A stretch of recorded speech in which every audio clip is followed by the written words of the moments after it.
Boa noite, ser humaninhos. Sejam muito bem-vindos à nossa primeira mesa do REC Coletivo. Meu nome é Natália Andaleste e nós vamos estar aqui falando sobre as temáticas cyberativismo, transmissão em tempo real e novos desafios das mídias alternativas. Para tanto, a gente convidou pessoas ilustres aqui, que é o Felipe Beleza, do Mídia Ninja Espírito Santo, o Diogo Buloto, que é do Muqueca Mídia, e também temos a presença do nosso professor querido, Fábio Malini, que é daqui do Departamento de Comunicação Social da UFES, e por internet, pelo nosso link, o Felipe Alterfielder. Dá um oizinho para a gente aí, Felipe. Aí, beleza. E também, para colaborar com todo esse coletivo bacana que vai ter hoje, vamos ter a Raila, que vai ficar aqui junto com a nossa plateia, trazendo perguntas, tirando algumas dúvidas também. A Isabelle, que vai estar trazendo o que vocês tiverem aí de casa de dúvida, para eles falarem, para a gente falar, para a gente fazer um coletivo bem bacana. E também a nossa plateia linda aqui, maravilhosa. Sejam todos muito bem-vindos. Então, gente, para início de conversa, eu vou pedir que vocês se apresentem, falem o que vocês estão representando aqui para a gente hoje. Boa noite, seres humanos aí que estão assistindo ao vivo. Boa noite, os estudantes aqui, e o nosso professor Fábio Malini. Eu sou o Felipe Beleza, eu sou colaborador do Mídia Ninja aqui no Espírito Santo. 99% daquelas transmissões ao vivo, provavelmente era eu que estava ali, às vezes na linha de frente, às vezes lá atrás com batuque. E eu sou bacharel em Direito, decidi fazer o Mídia Livrismo por gostar, muita adrenalina ali, ajudar a transmitir um pouco os gritos das ruas. E até hoje estamos aí. De vez em quando não tenho tempo para poder participar de alguns protestos, mas sempre que dá eu estou presente. Tivemos muito a colaboração do Muqueca e vice-versa, e o pessoal lá do Ninja do Rio de Janeiro, que foi a minha inspiração no início, quando eu assistia os protestos de lá sendo transmitidos ao vivo. E, de repente, na verdade, eu fui até o Rio de Janeiro, peguei um ônibus aqui à noite, cheguei lá, vi como eles estavam fazendo, voltei para cá e falei, vou entrar nessa daí também. Aí estou aí até hoje. Então, boa noite, pessoal. Meu nome é Diogo Buloto. Sou membro, né, um dos fundadores do Muqueca Mídia. Na época, assim, é a primeira vez que eu estou aparecendo em câmera, porque a gente não se mostrava, a gente teve uma perseguição muito grande em 2013. Inclusive, nem nome era falado, o meu codinome nessa época era Spike, que tem até umas histórias engraçadas disso, que eu usava um capacete na moto com um spike de metal mesmo, né? Aí ficou Spike e foi isso. O Muqueca Mídia, ele nasceu da vontade de transmitir uma outra visão que a mídia tradicional não mostrava dos protestos, do que acontecia de verdade na rua, e para a gente tentar dar voz aos excluídos, a quem não tinha.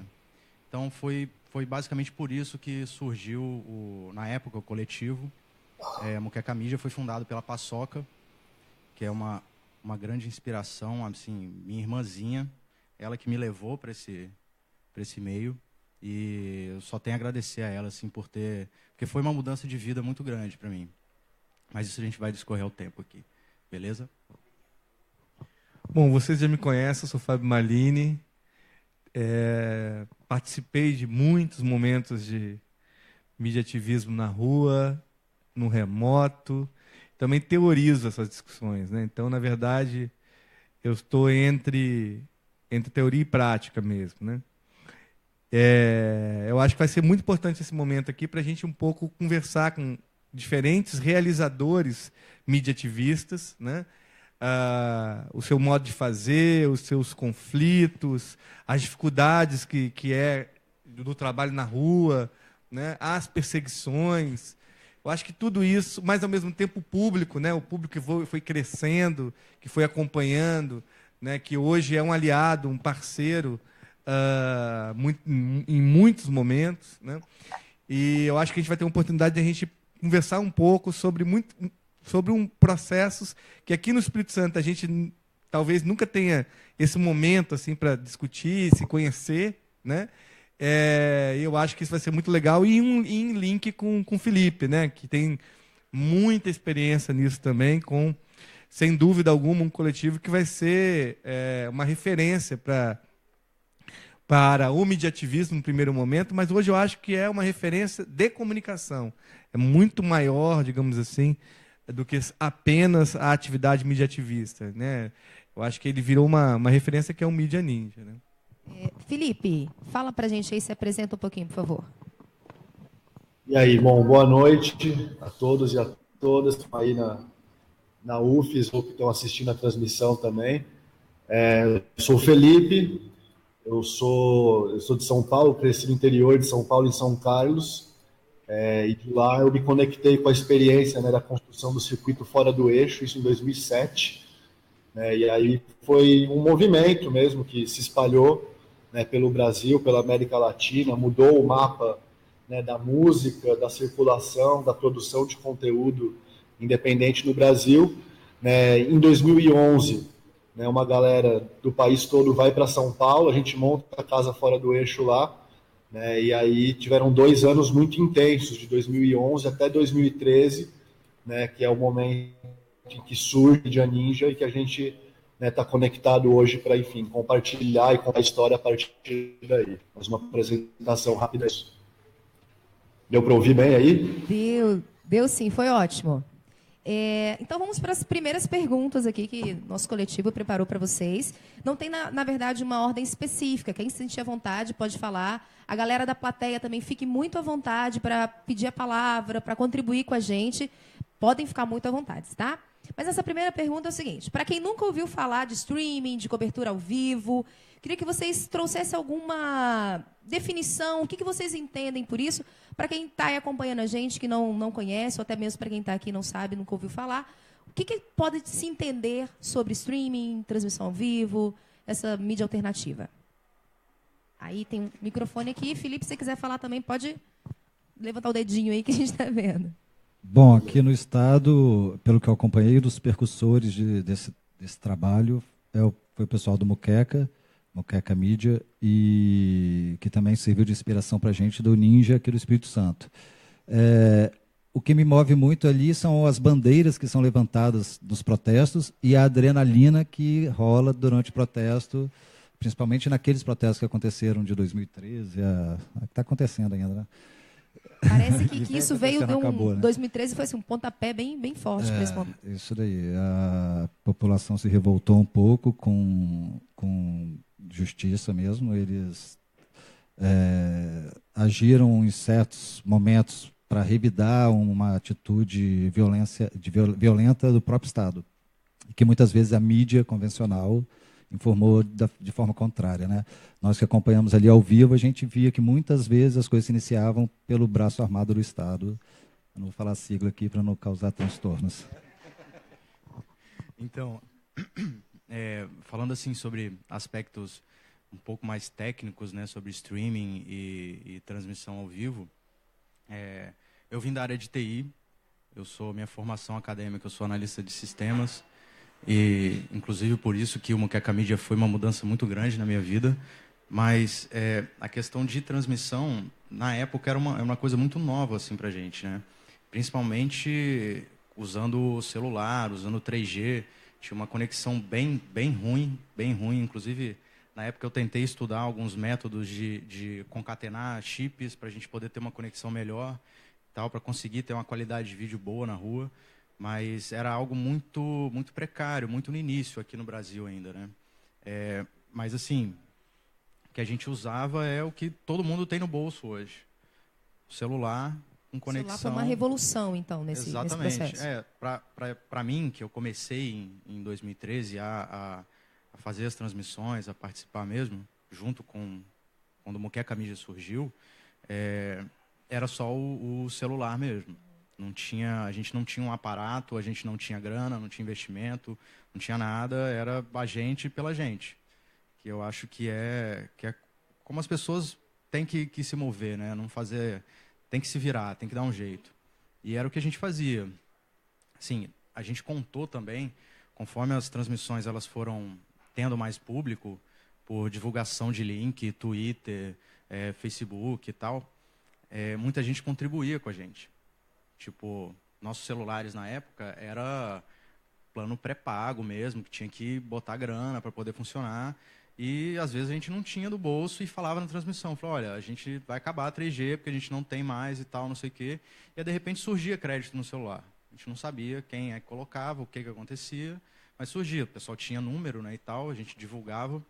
E o pessoal contribuía para continuar a transmissão. Tipo assim, ninguém ganhou dinheiro com isso, ninguém nunca nem viu, mas tinha uma galera que colocava grana, colocava crédito e tal. Teve um episódio também que a gente estava... Como os protestos eles duravam muito tempo, a bateria do celular acabava. Não tinha bateria. E aí teve uma transmissão que a Paçoca citou isso, falou, olha, a gente está aqui, a gente quer continuar transmitindo, mas a bateria está acabando. Apareceram umas 10 capinhas de celular com aquela bateria, com carregador, para a gente poder continuar. Então, tinha um apoio, uma rede de colaboradores muito grande, que a gente, às vezes, nem sabia quem era, mas era a galera que estava ali, curtindo o trabalho, querendo assistir e contribuindo. Então, nessa época assim, de 2013, era bem precário mesmo. O link caía várias vezes, transmissão de protesto no centro da cidade era um horror, porque não tinha 3G ali direito. Então foi isso, era muito no perrengue mesmo, querendo fazer, tentando fazer. Mas o aspecto principal, que eu acho que o que levou a gente à frente, além da nossa própria vontade, foi essa rede de colaboradores que se formou do nada, surgiu, e ajudava tecnicamente a gente assim, nesses aspectos, né, de bateria de celular, de base de apoio. Tinha gente que ficava na internet, que não era assim do núcleo do coletivo, né? Mas que ficava na internet observando os acontecimentos e transmitindo para a gente, para o celular secundário, para poder a gente saber onde que ia, onde que não ia, poder, sabe, montar uma estratégia mesmo de transmissão. Estratégia, acho que é importante, né? A minha primeira experiência com streaming, na verdade, foi aqui num laboratório mesmo, em 2008. A gente tinha uma pessoa aqui chamada Eduardo Lucas. Grande Eduardo, se estiver nos assistindo, você deve estar em alguma floresta do mundo, que ele gosta muito de mato. E o Eduardo trouxe isso em 2008 para a gente. Só que a gente trabalhava com streaming sem celular ainda. Então, era todo feito nos computadores meio furreca que nós tínhamos. E aí nós decidimos fazer a transmissão do Carnaval do Espírito Santo. E aí a gente... Como que a gente vai fazer? Porque a gente tem que levar estabilizador, computador, tem que levar toda a parafernália de um desktop, de um computador, desses que nós temos em casa. E aí a gente decidiu fazer. Na verdade, era um coletivo chamado Multi, que rodava dentro do próprio laboratório. Era uma coisa meio que dentro da universidade, fora. E aí nós fomos para o Carnaval. Só que, faltando umas 3 semanas para o Carnaval, eu tinha um Nokia com uma lente boa, e era um Nokia que ele tinha a possibilidade de ter um aplicativo. Então, era o início das lojas de aplicativo. Mas ele era aquele teclado QWERTY, sabe? Aquele de... Né? Nem QWERTY não era, é aquele 3 letrinhas que você tem que ficar, ok? Apertar botão pra caramba. Então, o que a gente fazia? Aí surgiu um aplicativo chamado Kik, Q-I-K. Depois foi comprado pela Microsoft para matar o aplicativo. E aí a gente baixou o aplicativo e aí nós iniciamos as primeiras transmissões usando o Kik lá do Sambão do Povo para fazer as transmissões. Então, a gente reunia a memória histórica do Carnaval, mas com um ponto de vista completamente diferente. Então, a gente entrava em banheiros, em camarotes, a gente ia em um lugar que geralmente ninguém ia. E tudo ao vivo, tudo ao vivo. E com isso a gente montou site, a gente montou página de Twitter, que na época era Twitter, e com um jeito muito irreverente para fazer as coisas acontecerem. Então, esse foi o primeiro contato nosso com o streaming, isso em 2008, 2009. Foi muito difícil conseguir as credenciais para fazer a transmissão, porque, imagina, a gente pediu 9 credenciais E aí o pessoal fala, mas vocês não são... Eu sou jornalista, mas a maior parte não era. Mas vocês não são jornalistas, mas a gente vai transmitir. Não, mas vocês vão transmitir como? Não por celular, mas celular todo mundo faz. Era uma coisa assim, pensando no pessoal, que queria tirar umas fotos. Que era o finado cobertura pelada, informação nua e crua. Mas que foi uma experiência de 3, 4 anos consecutivos, que a gente foi aperfeiçoando, né, a técnica mesmo de transmissão. E a gente tinha uma vantagem, pouca gente tinha 3G. Então, o tráfego de dados era muito melhor, porque como quase ninguém usava 3G, a gente conseguia um celular que rodava com uma velocidade legal 3G, então era super tranquilo fazer a transmissão, né?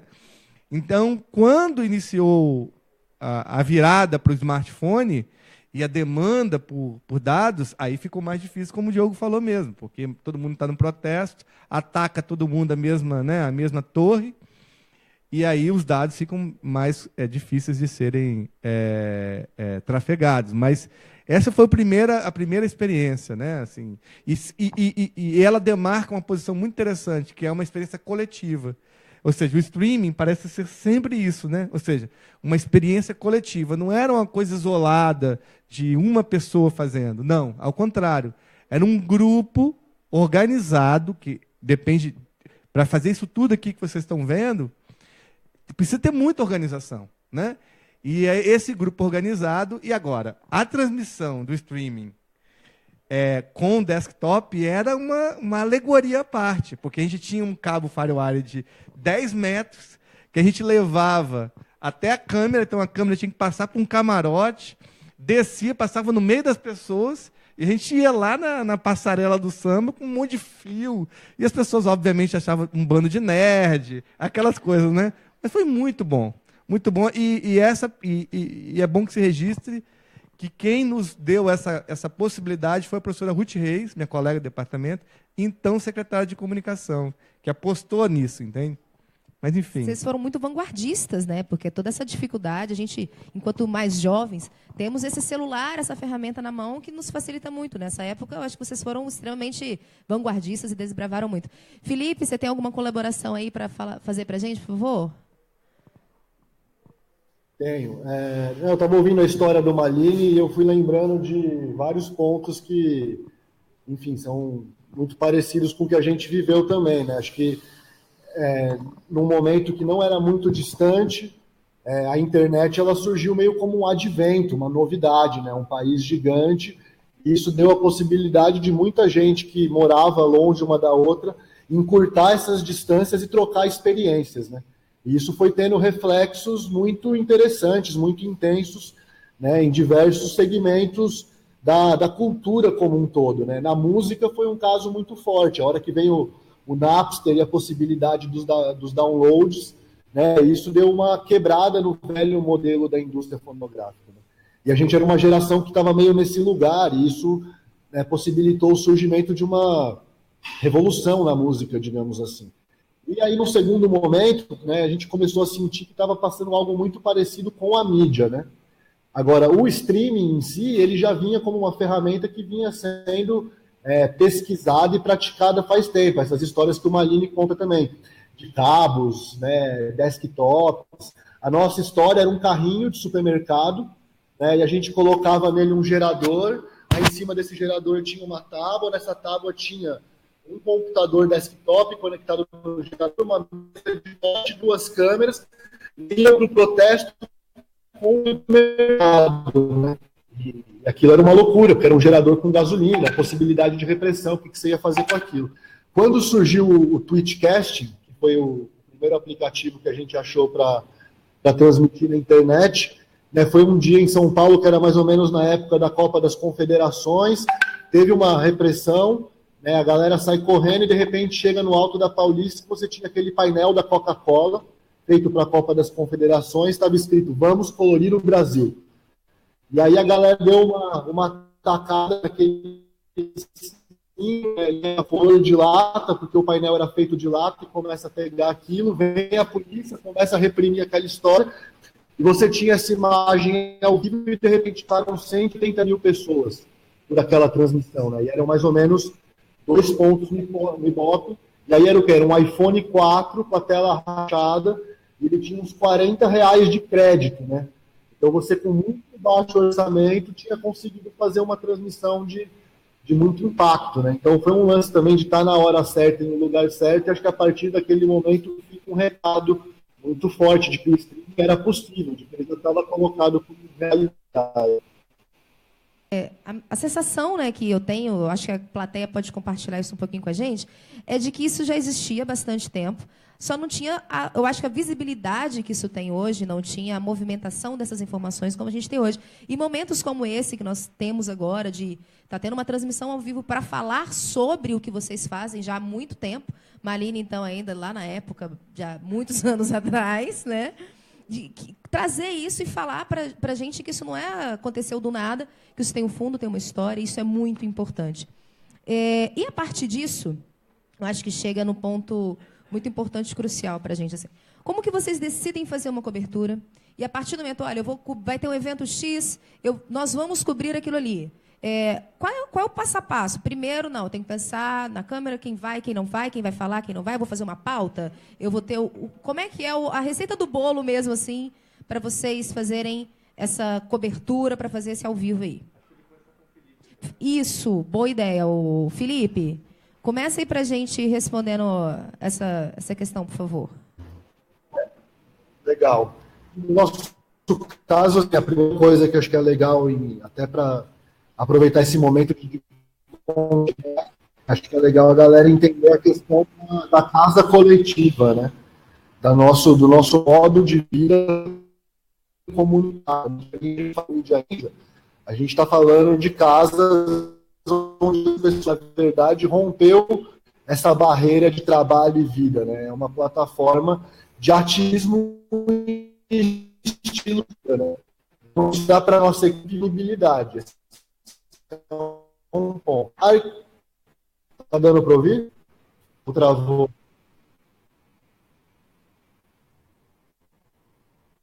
Tá.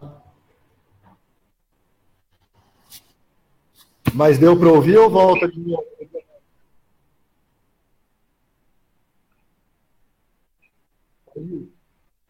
Probleminha, pode falar de novo um pouquinho. E aí, assim, da receita do bolo, como vocês perguntaram, a partir disso que a gente tem essa equipe, né, 100% conectada e disponível, você tem que estabelecer os mecanismos de comunicação entre elas. Então, assim, a gente se organiza também muito em cima das linguagens e das editorias. Então, você tem uma equipe de design, você tem uma equipe de foto, você tem uma equipe de vídeo, né, que se divide entre as gravações e as transmissões ao vivo, e uma equipe de texto, né? Então, com essas equipes funcionando, você mantém as redes alimentadas, né? E hoje o trabalho ele é distribuído principalmente, né, no Instagram, no Facebook, no Twitter, no YouTube e no WhatsApp. São as plataformas com as quais você se comunica com o público diretamente. Além das plataformas que você faz a reposição dos conteúdos, que você vai acumulando a memória, como é o caso do Flickr, né?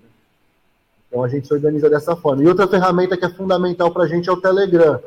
Aí você vai organizando os grupos, né, em cima dessas equipes, e aí você consegue ter diálogos locais de pessoas que estão dentro da mesma casa, na mesma cidade, pessoas do mesmo estado, aí pessoas de estados diferentes juntas no mesmo grupo, pessoas de países diferentes, né, e a partir disso você vai produzindo e trocando o conteúdo que você publica ao longo do dia. Num processo de editoria que é em tempo real, né? Como todo mundo está o tempo inteiro envolvido com a parada, não é que você faz uma reunião de pauta antes de começar a semana. Você está o tempo inteiro avaliando e produzindo conteúdo. Se você conseguir dar respostas rápidas para as pautas que vão surgindo, é um dos elementos que está em jogo mesmo, para ser uma mídia que é livre, mas que está fazendo uma disputa de verdade, de meio de comunicação, de imaginário, de incidência política. E aí, meninos, vocês querem... Quem quer falar aí? E aí, deu para ouvir? Volta aí. Deu sim, ficou ótimo. Rolou. Então tá bom. Então, o Muqueca, o núcleo do Muqueca éramos em 4 pessoas, e sempre que a gente ficava sabendo de algum protesto, como a gente tinha membros que estudavam aqui na UFES e grande parte das organizações de protestos e manifestações também partiam daqui e de outras pessoas conhecidas, a gente conseguiu montar essa rede e identificar essas pessoas, né, que eram todos amigos e tal. A gente sabia quando ia acontecer um protesto, a gente estudava a rota que a manifestação ia seguir, e aí a gente mapeava alguns pontos usando o Google Maps mesmo, pegando, vai sair daqui da UFES, vai até a Assembleia Legislativa, por exemplo. A gente mapeava essa rota, via onde eram as possíveis, onde poderia ter algum obstáculo pelo Estado, onde poderia acontecer alguma área de conflito, e se planejava em torno disso. Na rua, geralmente, como o núcleo do grupo éramos em 4, na rua geralmente íamos em 3, um ficava em casa para poder monitorar outras redes, o Twitter, o Facebook, e poder passar informação para a galera que estava na rua, para o pessoal saber como agir, onde agir, o que estava acontecendo. Era assim, em tempo real mesmo, e se tivesse link ao vivo de TV também, a gente acompanhava para poder saber onde que os caras estavam e tentar cobrir de uma forma bem ampla mesmo. E se posicionar e tal, à frente das pessoas, para poder ter uma visão geral do que estava acontecendo, mas organizacionalmente, existe essa palavra? Existe, né? Deve existir, senão você inventou agora. Fique à vontade. A gente agia a gente atuava dessa forma. Era pautado, todo mundo tinha o seu trabalho, assim, o Muqueca nunca foi fonte de renda para ninguém do grupo, a gente trabalhava em outras áreas e se juntava em prol do que a gente queria fazer. Quase uma ideologia, assim, seria compartilhar isso? Começou por isso, né? A gente veio pro Muqueca, para as transmissões, por ideologia mesmo. E aí tinha essa estrutura organizacional mesmo, de observar, saber o que está acontecendo, saber o mapeamento, rota do protesto, a pauta que o protesto estava reivindicando ou estava seguindo, e aí a pessoa que estava em casa dava esse apoio, esse suporte técnico, né, do que estava acontecendo e inclusive sabendo, não, a galera tá acabando a grana lá para fazer a transmissão e tal. Tentava arrumar para poder depositar, botar crédito no celular. E sempre tinha essa pessoa de planejamento e estratégia que ficava em alguma base. A gente tinha algumas bases espalhadas por Vitória, de colaboradores fora do núcleo mesmo do Muqueca, né? Foi uma rede bem grande que se formou. E cara, ia fazendo. Tinha uma pauta, tinha uma linha de raciocínio a ser seguida, mas é aquilo, na rua você nunca sabe realmente o que vai acontecer, né? Pode, como já aconteceu em protesto que a gente estava cobrindo, do nada todo mundo ser cercado lá em Bento Ferreira. A gente passando por algumas ruas e tal, e todo mundo foi cercado e revistado do nada. A polícia apareceu do nada. Surgiu, eles estavam escondidos. Mestre dos magos. Eles estavam escondidos, realmente escondidos mesmo, atrás de uma rua e cercaram todo mundo. Como é que é aquele sistema lá? Caldeirão. Isso aí. É um nome parecido com hambúrguer. Hamburgo, né? De Hamburgo. Isso aí foi proibido pela porra. Sufocam, né? Não tem saída. Cara, algum tribunal aí do exterior, não lembro agora, proibiu essa prática e é usada até hoje. Foi usada no Rio, foi usada aqui, de sufocar. Desestabiliza, né? Sufocar a manifestação mesmo, cercar todo mundo. E a gente estava no meio dessa aí, foi todo mundo revistado e tal, teve prisão, os caralho. Mas tem coisas que, como eu disse, na rua você não sabe o que vai acontecer. Você tem um planejamento, você tem ali uma pauta para você seguir, mas pode acontecer um treco desse, por exemplo. Sim. Fala aí pra gente. Então, com a gente da Mídia Ninja aqui do Espírito Santo, acontecia muito isso aí que o Diogo falou.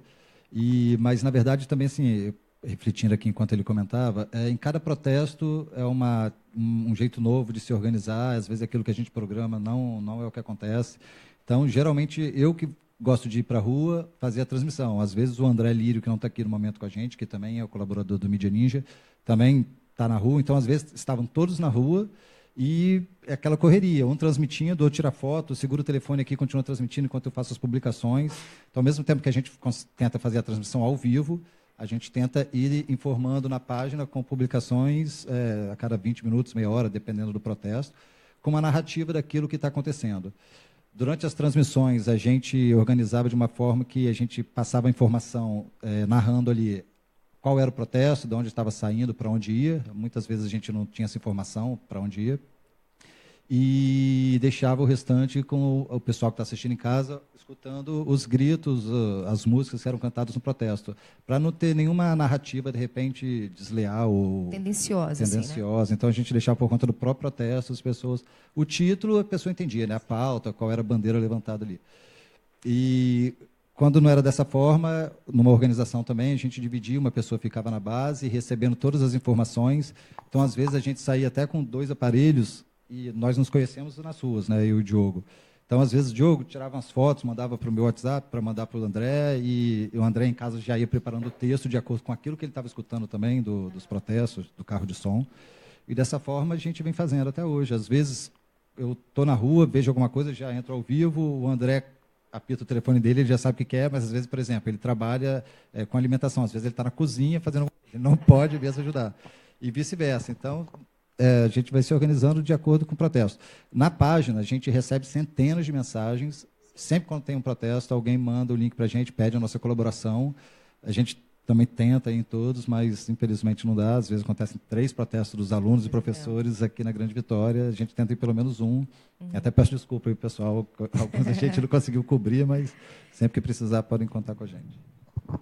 Eu acho que interessante essas experiências é como o público ele foi, ou pelo menos um conjunto, né, uma parte do público, como ele passou a reputar nesses veículos a função que muitas vezes ele reputava aos jornais tradicionais. Ele ligava para a redação e falava: olha, está acontecendo um protesto agora aqui na minha rua e só vocês vindo aqui que o negócio realmente vai ser escutado pelas autoridades. E o que a gente percebe é que quando surgem protestos, é curioso como as pessoas elas encaminham as mensagens antes para esses veículos, que muitas vezes se preparam para participar dos protestos, né, ou para estar naquela manifestação, antes da imprensa, né? E quando o negócio esquenta, há um processo de aliança, né? Como o público se alia a quem eles consideram com reputação para produzir aquele conteúdo, né? Então, isso é muito interessante porque é um tipo de relação que o público tem que não tinha antes, né?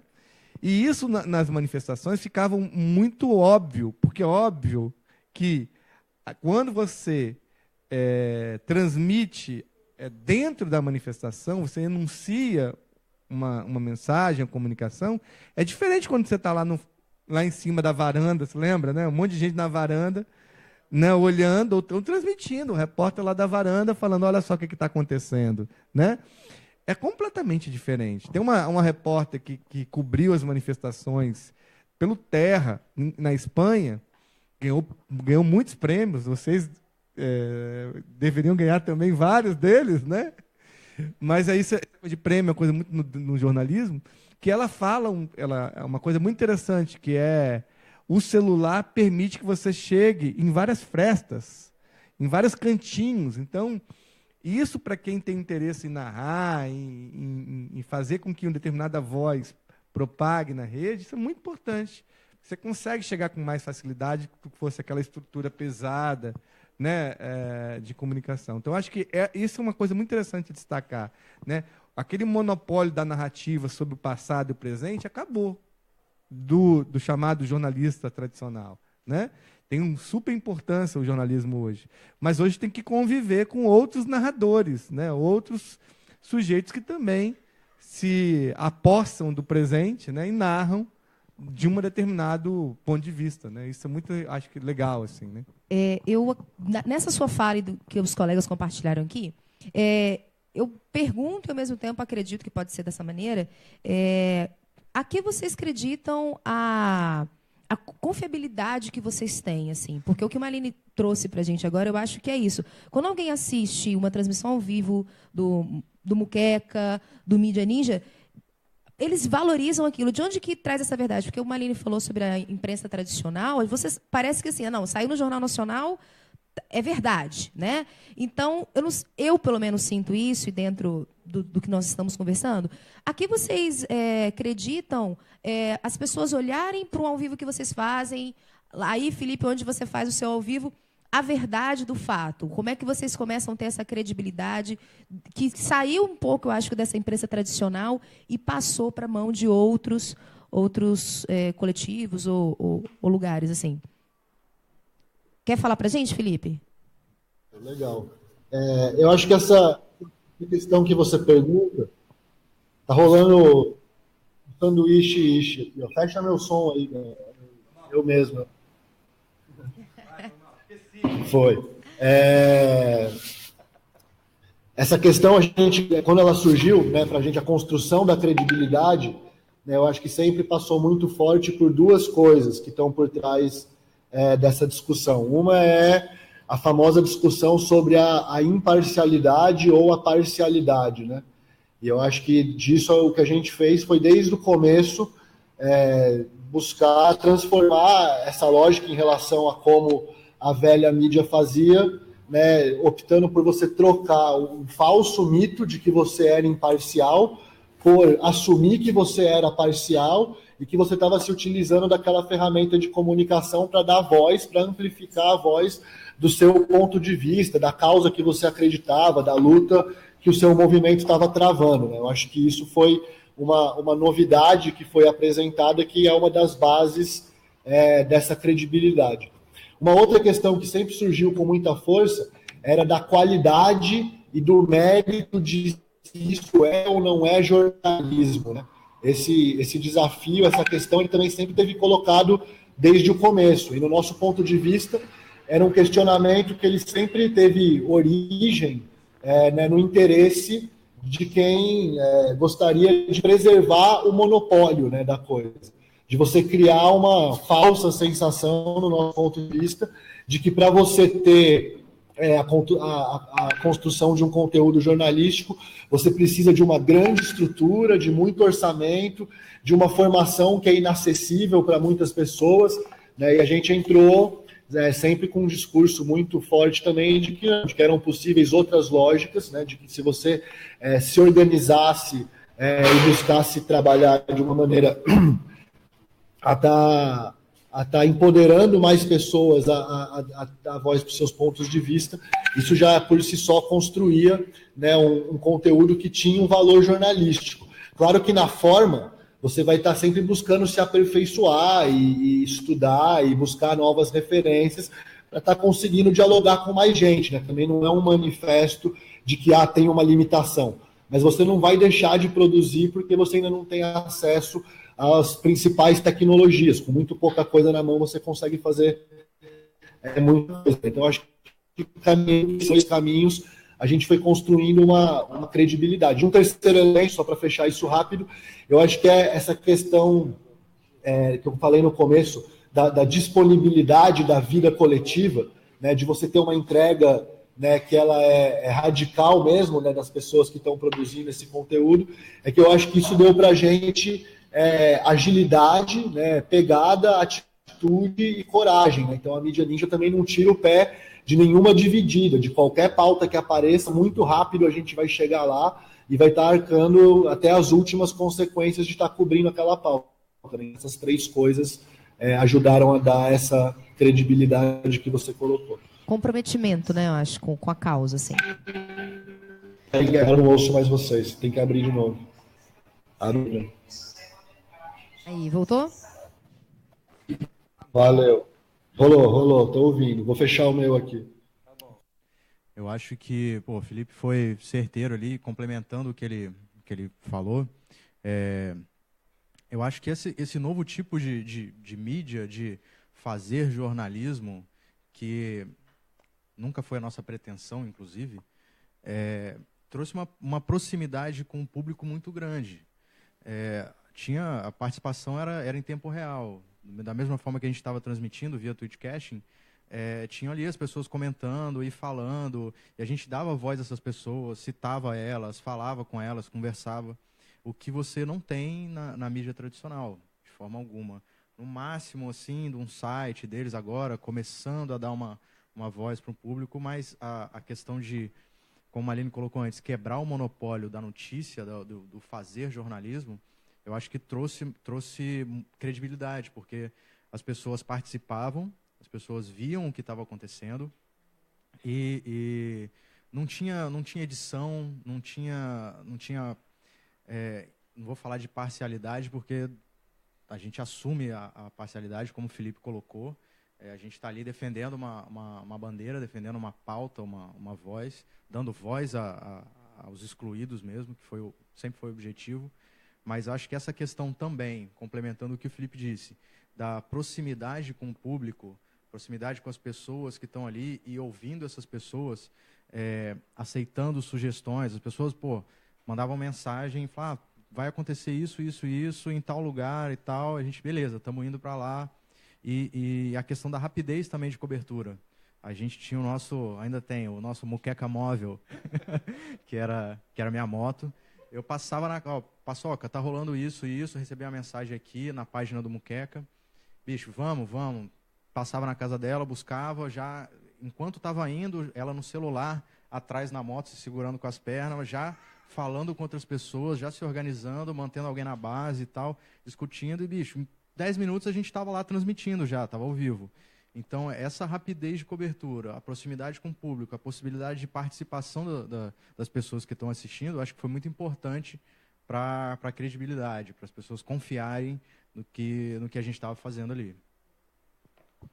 Complementando a fala dos dois aqui, no início, e acontece até hoje também, a ida até a concentração do protesto, o risco já começa quando você sai de casa. Eu já fui P2, eu já fui coxinha, eu já fui petista, eu já fui tudo ali, até me conhecerem e ganharem confiança.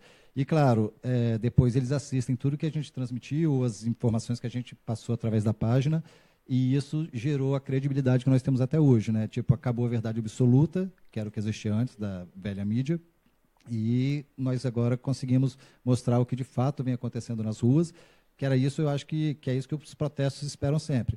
A grande verdade é que no final, quando só tinha velha mídia transmitindo as coisas, o Estado estava sempre se dando bem com as transmissões e as narrativas que eles faziam, né? Eles iam lá, entrevistavam os manifestantes, mas no final a gente via que eles estavam abraçando, era o Estado.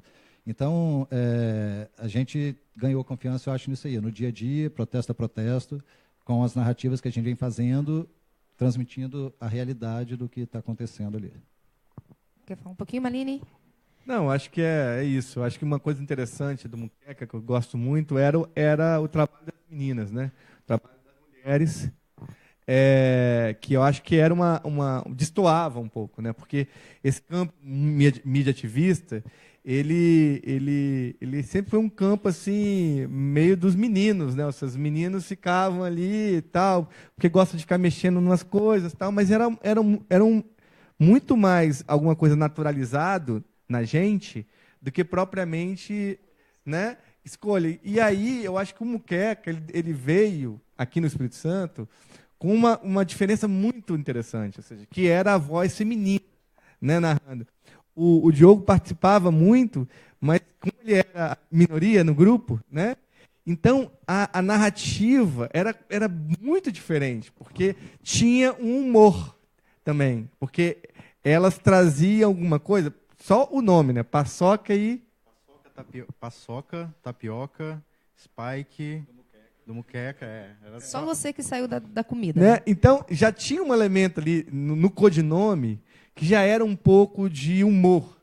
E isso, mesmo numa situação de intenso protesto, gerava uma narrativa diferente. Eu me lembro de uma transmissão que eu assisti do Muqueca, que foi uma das mais lindas transmissões, que foi exatamente, acho que o fim do movimento, porque foi bastante criminalizado, quando acontece aquela coisa meio fake, de que eles contratam uma pessoa para quebrar a janela do Palácio Anchieta, muito possivelmente, né?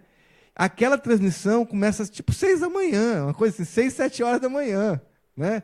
E as meninas indo, e elas vão narrando, e ao mesmo tempo elas vão acontecendo. Tinha um meio nonsense, eu não sei se era alguma coisa planejada para ser nonsense, tipo, olha, o pessoal está detonando o outdoor da Vale, olha lá. Então, tinha uma coisa assim que a gente não sabe, eu não sabia muito bem se era uma coisa produzida ou se era alguma coisa do estilo delas mesmo. Então, esse jeito de contar, esse jeito de narrar, eu acho que é bem interessante, assim, desse coletivo especialmente.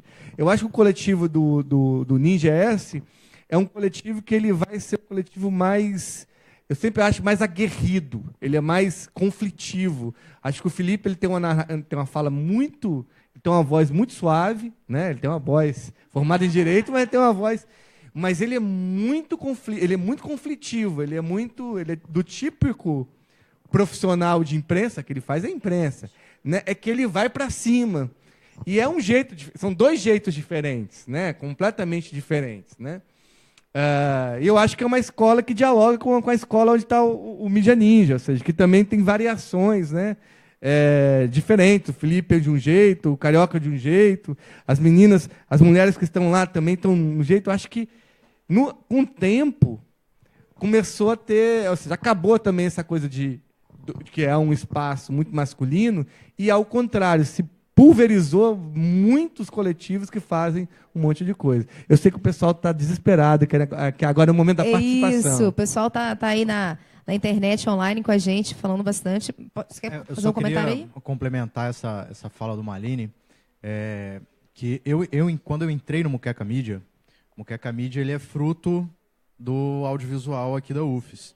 As meninas eram daqui, estudantes daqui, e eu não conhecia, não eram amigas minhas, não fazia ideia, nem sabia da existência. E aí, nessa época, eu trabalhava ainda como gerente de projetos de TI, engravatado. Você mudou bem, tal. assim, as Mudei coisas, bastante. né? De um lugar para o outro, tipo, é a POC legal, assim. Foi uma mudança que me salvou. Mas aí eu conheci, eu vi... Aí, ó. Ah, a Paçoca tá aí. Que bacana. Manda um oi para ela. Paçoca está vendo a gente, né? Que bacana. Um oi para você aí, hein? Beijo, irmãzinha. Então, quando eu entrei no Muqueca, eu vi uma transmissão, acho que foi a primeira transmissão da Paçoca, que ela foi a fundadora do coletivo. Ela, junto com uma outra menina aqui da UFS, eu não sei se eu posso falar o nome dela, porque ela não tinha, porque ela era bastidor total. Inventou agora, assim, a florzinha, docinho. Florzinha se encaixa perfeitamente para ela. E aí, eu vi essa transmissão, eu fiquei fascinado, que era uma narrativa diferente mesmo do que a gente estava acostumado. E sempre em dupla, né? Sim, falava, a gente dialogava com a dupla. E eu estava próximo da transmissão, porque eu identifiquei o local, falei, bicho, eu vou lá, vou conhecer essa galera. E aí me juntei e o grupo começou a se estruturar. Mas esses aspectos de narração dela não eram planejados, eram muito dela mesma, da personalidade dela. Era uma pessoa que sempre se entregou muito ali no que ela estava fazendo. Não tinha a pauta não chegava nesse ponto assim de não, vamos levar um pouquinho de humor e tal. Não, era ali a gente via a personalidade da Paçoca fazendo a transmissão, o que era muito bacana, trazia algo pessoal ali do que ela estava fazendo. Para mim foi assim demais. Foi o que me levou a conhecê-la e tal. Hoje a gente ela é minha irmãzinha mesmo. E foi isso. Ela começou, não tinha esse planejamento nesse nível assim, era mais estratégico, estrutural, mas de transmissão mesmo era muito ela ali, o que ela falava. Eu sei que tem uma coisa também interessante, porque como a gente está com uma coisa muito masculina aqui, eu acho que é muito importante falar isso. O trabalho dessas duas mulheres foi extremamente importante na história do mediativismo local, porque além de duplar, porque é muito comum, o Felipe, por exemplo, ele é um trabalho mais de solo, né? No caso delas, era um trabalho duplado. Então, elas ficavam em diálogo, conversando, e aquilo dava uma vontade de saber quem era. Ou seja, era uma metanarrativa que era muito, muito, muito, muito interessante.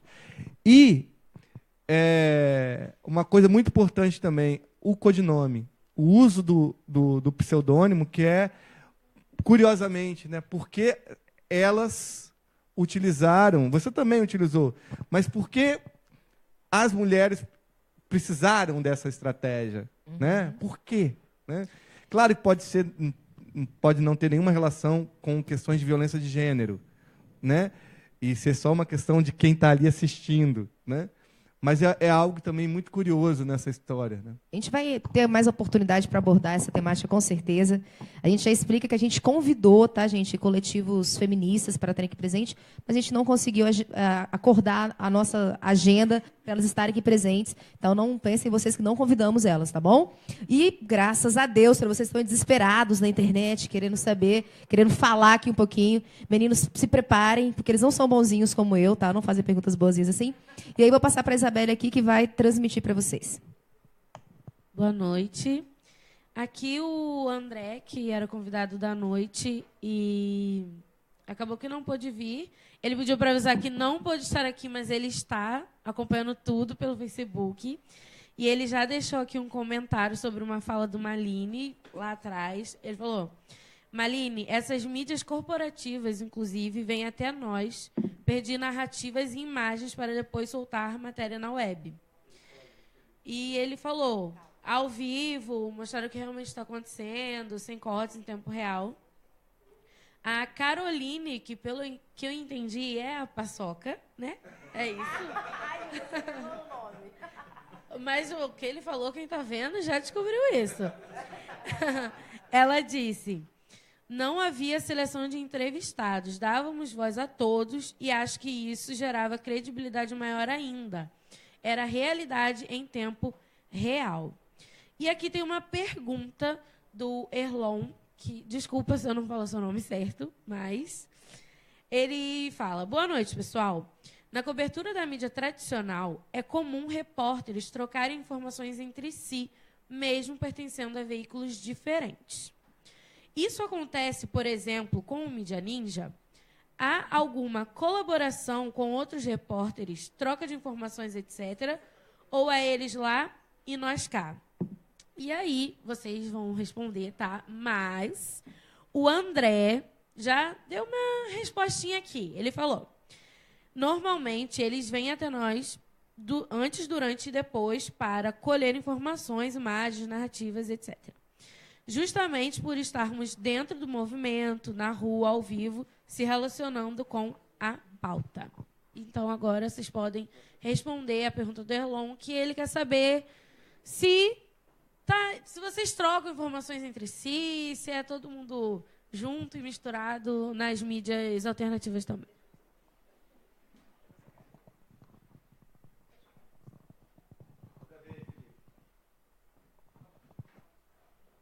Eu acho que essa é uma característica orgânica desse tipo de mídia, né? Agora, essa busca pela horizontalidade, ela faz parte de todo o processo de produção. E você tem também as idiosincrasias, as autonomias, os tempos, né, de cada ativista e cada coletivo, e está todo mundo permanente, estabelecer essa comunicação cada vez mais fluida, né? A gente sempre apostou muito numa perca de controle, assim. Acho que a ideia sempre foi que mais do que a mídia ninja se consolidasse como um veículo, como um canal, né, que conseguisse ser uma iniciativa, ajudasse a instigar outras iniciativas, a catalisar um movimento, né? Aí tem algumas histórias que ajudam a ilustrar, né? No começo, acho que as pessoas tinha uma mística, tanto ao entorno do Twitter, né, que tinha as pessoas achavam que era um tipo de plataforma exclusiva que a gente usava, e tinha uma mística em bateria, que o ninja nunca acaba, né? E aí teve um dia que a gente fez um flyerzinho, um meme, assim, que era um tutorial que mostrava que qualquer um podia baixar o Twitchcasting, que era um aplicativo grátis, né? E a gente mostrava o esquema da bateria, que era um computador carregado na mochila com um pano, uma meia, qualquer coisa que não deixasse ele fechar para não desligar e não parar de abastecer, né? E depois que a gente publicou esse material, né? Eu lembro que a partir das próximas manifestações, quando você ficava na base assistindo, a gente passou a perceber que tinha muito mais gente com o celular na mão transmitindo, e, né, o número de canais se multiplicou. A própria experiência do Ninja ES, a gente sempre, né, usa de exemplo de caso, conta essa história, né, como foi uma coisa que surgiu de uma forma totalmente autônoma e tem uma vida própria que é super interessante. A galera está sempre produzindo com total autonomia e, ao mesmo tempo, que a gente também está sempre se recompartilhando, né? Então, acho que é disso que se trata. Teve até um texto, um estudo do Malini, né, Malini? Já, acho que era lá de 2013, se eu não me engano, que foi uma manchete que, na época, também ficou um conceito que ficou bem cristalizado, né? Que era a nova grande mídia. Essa nova grande mídia era um gráfico que era produzido, né, a partir das mensagens indicadas por 300 páginas diferentes, né? E elas juntas tinham um alcance muito grande. Então, esse era o debate. Você não tinha uma grande mídia que tinha surgido e, uau, agora ela era a nova Globo da internet. Não era isso. Você tinha um ecossistema de iniciativas, né, que estava trocando informação entre elas e juntas construindo essa nova grande mídia. E aí, falei sozinho? Ou vocês estão aí? Aqui com a mídia Ninja ES, geralmente, como disse o André, a velha mídia que vem buscando fotos, informações, inclusive já publicaram várias imagens nossas. A gente nunca brigou por isso, mas assim, sem colocar crédito. Não estou ouvindo vocês agora, Malini. Essas coisas que eles sempre prezam, a ética e tal, mas eles já usaram várias imagens nossas, muitas minhas, sem dar crédito algum, já buscaram informações. Em alguns momentos, eu estava dirigindo o carro, chegava mensagem assim, Gazeta, Tribuna, tal, um monte de gente, assim, eu passava até a pessoa do lado, bicho, responde, fala que não, fala que sim, vai pedindo as informações. E o Século Diário é um jornal daqui que a gente se dá bem, assim, o fotógrafo está sempre na área, e os repórteres de campo também, a gente conversa, mas eles buscam mais informações da gente, não o Século Diário, as outras mídias, do que a gente deles, porque é a gente que está ali transmitindo o que eles gostariam de estar, que em certos momentos não estão mais, porque fizeram errado no passado.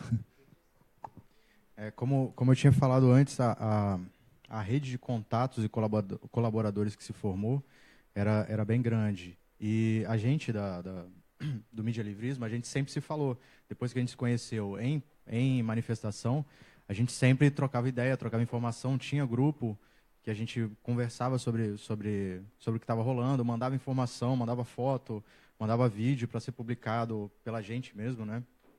Pelo Ninja ou pelo Muqueca. E sempre teve essa tentativa de buscar informação da mídia, vamos falar assim, da mídia tradicional, da velha mídia, com a gente. O Muqueca nunca se posicionou a favor disso.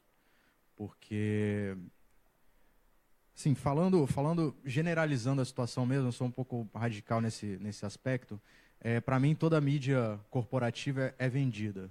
Não estou falando de jornalista, estou falando de empresa, de estruturação, de instituição. O maior cliente de propaganda de qualquer transmissora aí de TV é o governo. Então, para mim, pessoalmente, isso é uma opinião pessoal, não tem como eu acreditar em quem recebe a maior parte do teu orçamento do governo. Então, os caras vão criticar assim, o mínimo possível. Eles não vão dar real, não vão falar as merdas que estão acontecendo. Então, eu e o Muqueca, a gente sempre evitou dar informação para esses caras. Sacou? Não, apesar de ter amigos no jornalismo, amigos muito próximos mesmo, de Gazeta, Tribuna e tal, inclusive do Século Diário, que foi assim uma relação melhor que eu vi, e justamente pela pauta que o jornal segue, mas também nunca troquei informações com eles, a não ser de falar, me perguntarem, você vai estar lá hoje transmitindo? Vamos estar lá. Mas se restringir a isso. E apesar de ter grandes amigos nas mídias corporativas, nossas conversas nunca foram para o lado da informação, de contar o que estava acontecendo, apesar de ter tentativa por parte de alguns jornalistas e tal de buscar alguma coisa. Sim. vai falar um pouquinho para a gente também? Eu acho que é muito comum isso, né? A troca, porque, como o Felipe falou, acho que, em geral, esses veículos eles são veículos que dependem também, muitas vezes, daquilo que está meio que viralizando no outro canal. Então, você também tem esse termômetro. Pô, está viralizando um determinado tipo de imagem, que é uma imagem da rua, eu também estava na rua, e aí dá aquele RT para exatamente fortalecer, digamos, a rede toda e, ou seja, ganha esse sentido da nova grande mídia, que eu escrevi em 2013, realmente, né?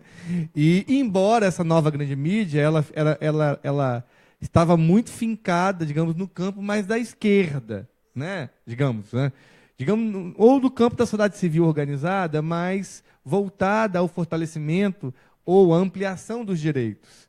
Isso depois teve entrada em cena de outros atores, né? Que são atores que vão tentar frear esses direitos novos, né? E aí eu acho que tem muita experiência aqui, porque o Felipe cobriu as manifestações de 2015, né? Ele fez a transmissão das manifestações verde e amarela, e aí, muito possivelmente, ele tem uma outra experiência também do que foi isso, né?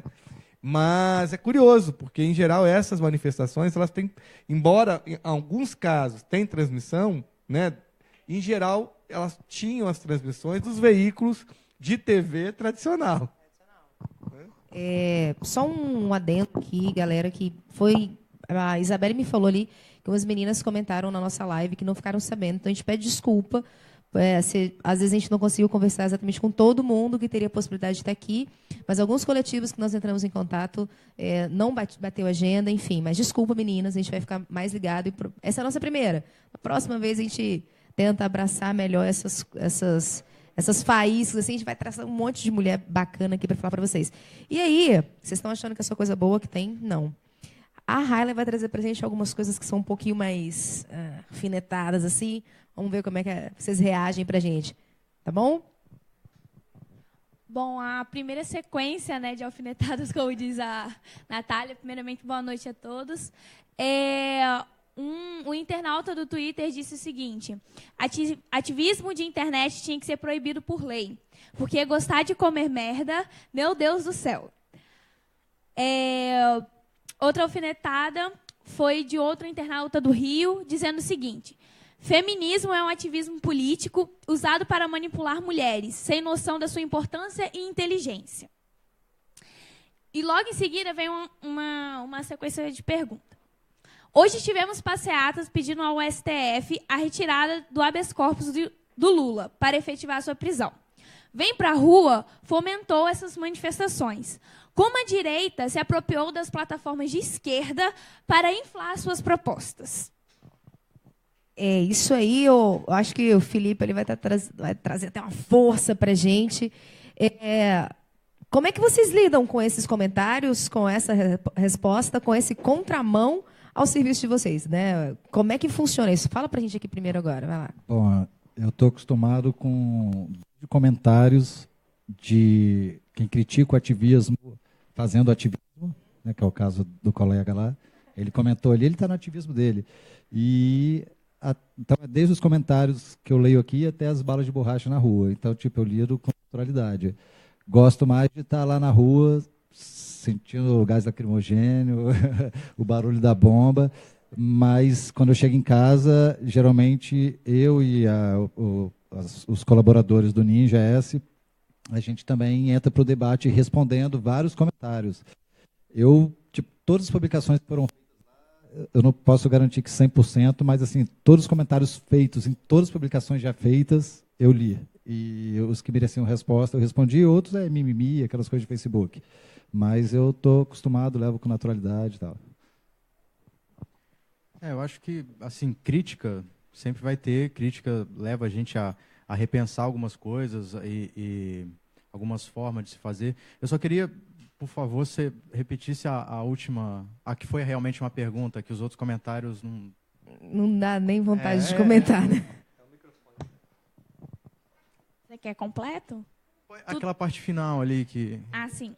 A pergunta em si mesmo foi o seguinte: como a direita se apropriou das plataformas de esquerda para inflar suas propostas? Tá, beleza. Vamos começando isso aí. Parar aqui a minha mente. Eu não vou falar a favor de esquerda ou a favor de direita, meu posicionamento político é muito pessoal. Eu caminho para um outro lado, para uma outra questão. Eu acho que se um carro está com problema, você não troca o motorista, você troca o motor dele. Mas, falando exatamente disso, nunca foi uma plataforma de esquerda, era uma plataforma. E a esquerda, por se aproximar mais do social, do bem-estar, viu nesse caminho uma quebra do monopólio de comunicação e se apropriou disso.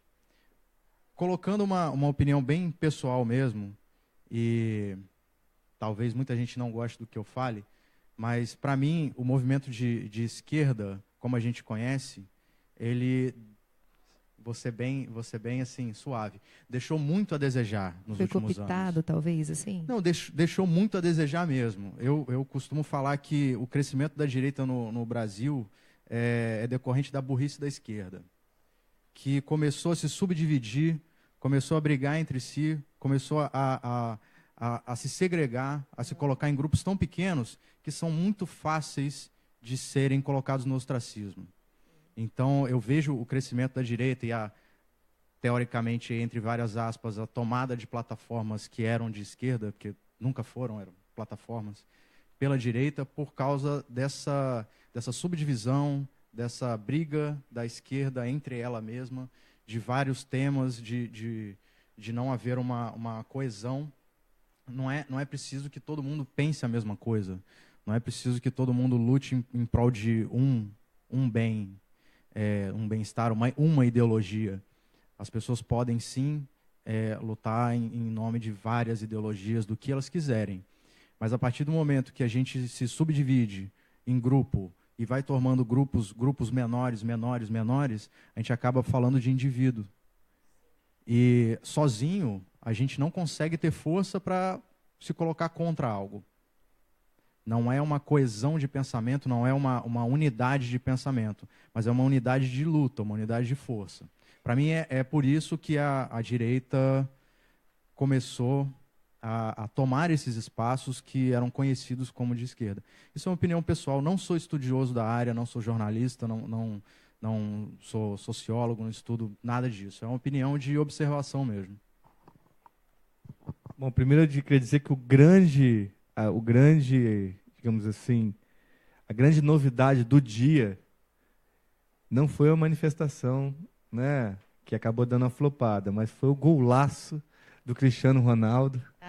Uma coisa sensacional, né? Um atleta maravilhoso, fez um gol de bicicleta hoje, né? Que é uma coisa impressionante. Que informação. Né? Não é a manifestação. Então, realmente, a manifestação está perdendo, né, nos trend topics por golaço do Cristiano Ronaldo. Mas, respondendo a questão, eu acho que a gente tem no Brasil uma ultradireita. Era uma coisa que a gente não tinha até 2013. A gente tinha, em 2013, a gente percebia, né, movimentações de uma galera que se juntava, ali em 2013, com pautas que tinham a ver com a questão dos serviços públicos, né?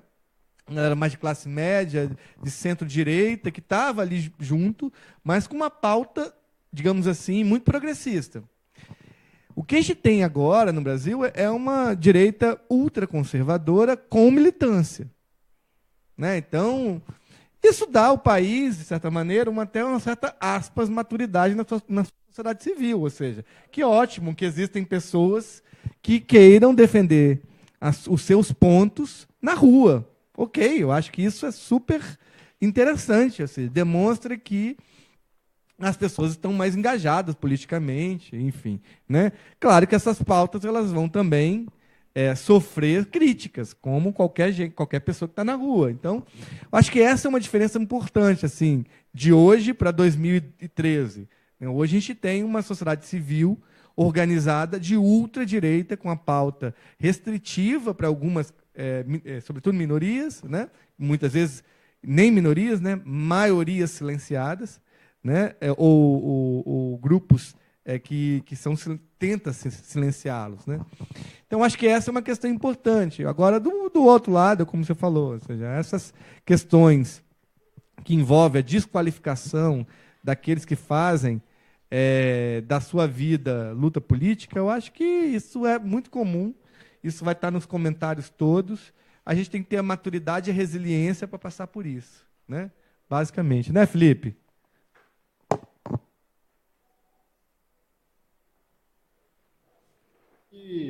Enfim, tentar passar rápido, resumida por ela, mas eu acho que é um debate super interessante e, enfim, uma questão que muita gente tem pensado e debatido, assim, mas para tentar ser rápido e resumido. Naquele momento em que de 2013, ali, julho, né, que vem os protestos do passe livre, que eram, né, focados numa questão específica de contra o aumento da tarifa, são protestos que são duramente reprimidos, e uma onda de comoção se soma, né, às próximas datas dos protestos, e começa aquela onda que era por muito mais do que 20 centavos. Né? E, enfim, nesse momento, acho que independente da posição política de cada um, alguns fatos assim, que estavam dados, era que o governo Dilma tinha uma aprovação altíssima, eu não lembro o número exato agora, mas batendo quase 90%, 80 e tantos por cento, e você não tinha nenhuma direita social, né? Não tinha nenhum movimento nem liberal, nem conservador, nem a favor de intervenção militar organizada e colocando a cara na rua. Né? Então, aquele primeiro momento dos protestos, o que as pessoas estavam reivindicando ali eram pautas, né, no nosso ponto de vista, enfim, progressistas, né? E mais saúde, mais educação, uma ampliação do entendimento da agenda de direitos humanos, de comunicação, de meio ambiente, da cultura, da diversidade, né? Agora, a intensidade com que aquilo aconteceu escancarou também uma crise das institucionalidades. E naquele momento, o governo, por um lado, teve uma dificuldade, uma falta de sensibilidade de entender e de criar instâncias de diálogo e mecanismos de participação que dessem vazão para aquilo. A mídia sambou, né? Ela demorou para conseguir entender por onde que ela ia capturar. Ela começa, né, num movimento de criminalizar, eram os vândalos que não sabiam por que estavam na rua, e aquilo gerou uma representação muito frustrante, inclusive, nas primeiras noites de protesto, que fez com que muita gente chegasse em casa e buscasse um ponto de vista alternativo nas redes, né? O que fez com que as mídias independentes naquele momento dessem um salto de visibilidade. Mas, enfim, agora chega no momento ali a partir de junho, agosto, quando também, né, nas grandes cidades a tarifa, enfim, tinha conseguido ser congelada e que você tinha o fenômeno do Black Bloc colocado ali, que continuou ocupando as ruas. Naquele momento também os movimentos sociais não conseguiram e não tiveram fôlego para acompanhar, e aí entregou para a mídia de bandeja, né, uma narrativa que transformava ativista em terrorista.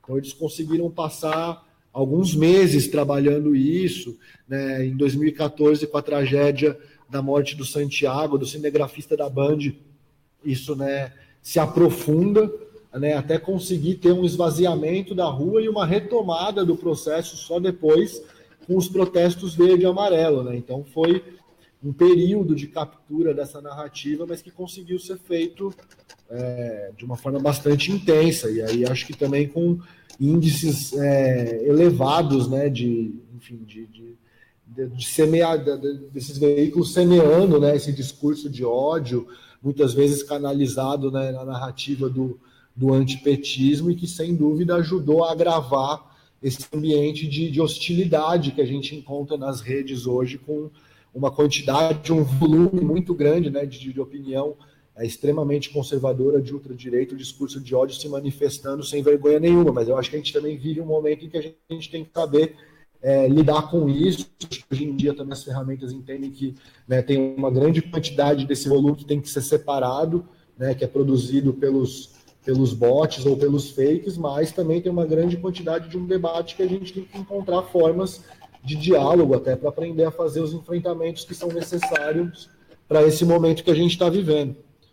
Vocês desligam a câmera, eu vou falando sozinho aqui, já foi bastante tempo também. Aí, então, você quer falar um pouquinho também então, sobre... Só pegando o gancho do Felipe, complementando o que eu falei, a questão da criminalização dos movimentos sociais, de quem estava na rua, a repressão à tática Black Bloc e os desdobramentos disso realmente esvaziaram, como o Felipe colocou, as ruas. E eu acho que também, além do que eu falei, esses aspectos de criminalização, até mesmo por parte do governo, com a assinatura da lei antiterrorismo, esvaziou totalmente as ruas. Aquilo, para mim, foi um tiro no pé. E foi uma falta de entender o que estava acontecendo.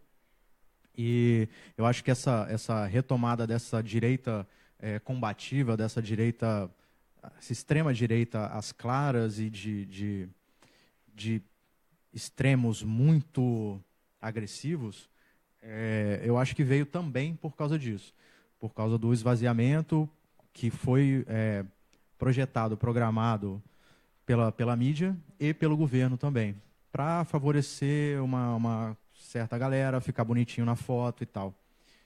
O que, para mim, estrategicamente, foi um tiro no pé. Por isso que eu coloco que a esquerda foi burra nesses aspectos. Sim.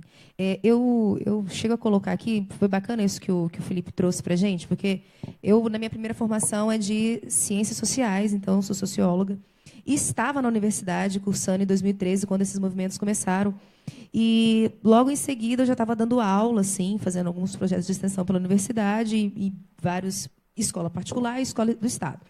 E eu me recordo como que a gente teve que fazer um trabalho muito forte para mostrar que a gente não usava essa palavra, na verdade, ativismo, a gente falava sobre, mais especificamente, os black blocs, que eles não eram terroristas, e mostrar como que era o real acontecimento disso, o que era a ideologia, o que motivava e aonde isso estava.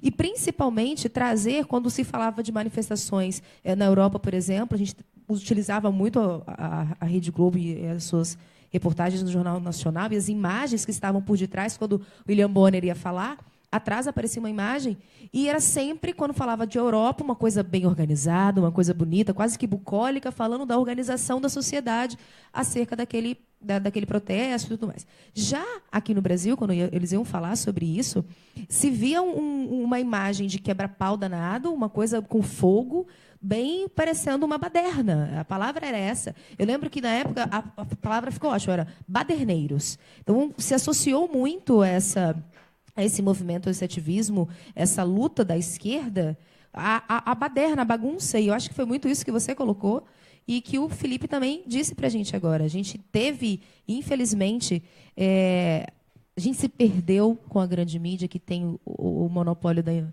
dos meios, né, aí, nesse campo de poderem mudar aquilo que realmente estava acontecendo, que era a força que a gente tinha, as ferramentas que a gente conseguir utilizar, trazer de forma negativa para eles. Só um minutinho, eu pedi só um minutinho para você comentar daqui a pouquinho, que tem mais gente querendo fazer pergunta. Pode? Pode ser? A plateia também, gente, não precisa ficar caladinho, não, pode levantar a mão que a gente passa para vocês. Fala, Isa. Então, galera, agora eu vou fazer pergunta direcionada, que eu acho que fica mais fácil. Eu tenho 2 perguntas. Uma eu vou fazer para o Felipe, a segunda vai ser para você. A primeira eu vou fazer para o Malini, ok? A primeira pergunta é a seguinte. O Bruno Ferreira mandou esta pergunta. Como a esquerda conseguiu dominar o continente africano e ainda assim colocou a culpa pela miséria africana no capitalismo? Acho que, na verdade, essa não é uma pergunta, é uma afirmação. Né? Eu acho que, enfim, acho que ela em si já traz uma série de problemas ou preconceitos, ou etc. Eu acho que a história do continente africano, pouco conhecida entre nós, né? Mas se une a nossa história em diferentes aspectos. Né? Primeiro, uma grande espoliação do seu povo, né? Condenado a regimes, né? Dos mais variados possíveis em relação à mortalidade do seu povo, né? Da escravidão, a subjugação, a colonialismo de todo tipo. Né? que é algo muito próximo da nossa história também, né? Que é a história da acumulação primitiva do capitalismo, né?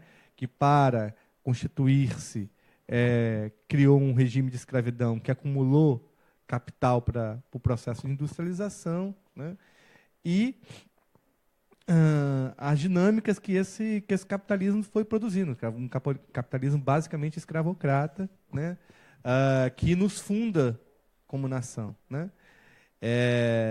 Eu acho que antes mesmo da esquerda se constituir como um projeto político, né? Anterior a isso, esses regimes todos digamos assim, já estava constituído ali naquele continente, né? E ainda continua sendo um continente bastante eclipsado do ponto de vista do nosso pensamento, né? Tanto de teorias, quanto também das dimensões culturais, da força da ancestralidade, dos seus grupos, etc. Então, acho que se há alguma coisa que a gente deve aprender dessa pergunta é a nossa total ignorância em relação a esse continente, né? Imagino que também seja a sua, né? Se você está junto conosco nesse ato, digamos assim, de humildade em relação à enorme dificuldade nossa de compreender o continente, que é um continente também bastante diversificado, né?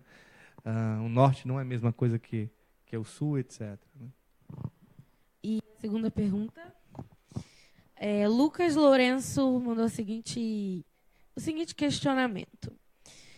Tendo por discussão da temática, acho que podemos afirmar que o movimento tem por força, impulso natural, as vozes que lhe são emprestadas, para não dizer que lhe dão vida.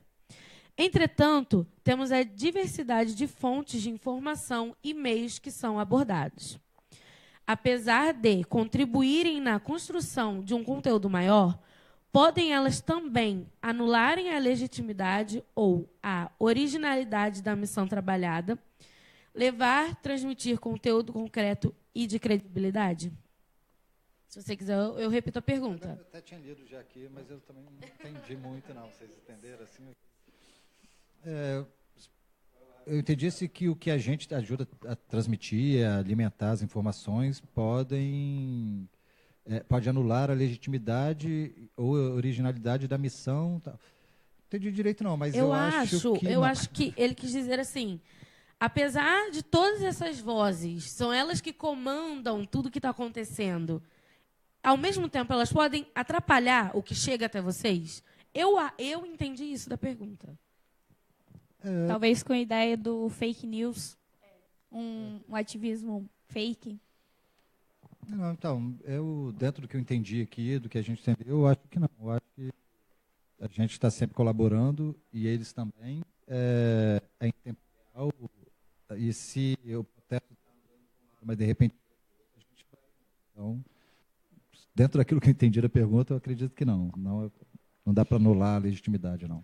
Nós temos aqui mais uma alfinetada que diz o seguinte: acho ótimo o ativismo e você defender o que acredita, mas querer ditar regras para os outros e querer que eles pensam e ajam como você é chato e hipócrita demais. Eu só queria comunicar aqui. Eu perguntei no grupo se eu podia falar, mas eu vou falar já de uma vez. Que a Isadora falou que acha melhor não, mas eu vou comentar de qualquer forma que a gente já tem nosso primeiro hater, podemos dizer assim, hater, falei errado ainda, que tá pedindo aqui pra galera vir xingar a gente nos comentários, então acho que a gente tá fazendo sucesso. É isso que importa. Legal. Gente, para o nosso primeiro, tá excelente o negócio, né? Eu acho que ninguém é obrigado a nada, né? As pessoas que estão se manifestando, elas estão se manifestando para conquistar os direitos delas. Não estão ali falando assim, você está obrigado a fazer isso. Estão pedindo, a gente quer ter esse direito. As pessoas acham que estão entendendo errado as manifestações aí, às vezes está incomodando, né? A pessoa vê a marcha disso, a marcha daquilo, fica incomodada, começa a criar conceitos aí que não tem nada a ver com a realidade. Isso não chega assim até vocês, então? Vocês continuam, esses haters, esses comentários, assim, então tá bom, chega para lá e vai. Felipe, você quer falar sobre isso também? Você chegou a ouvir o comentário que a colega leu ali, que a Isa leu?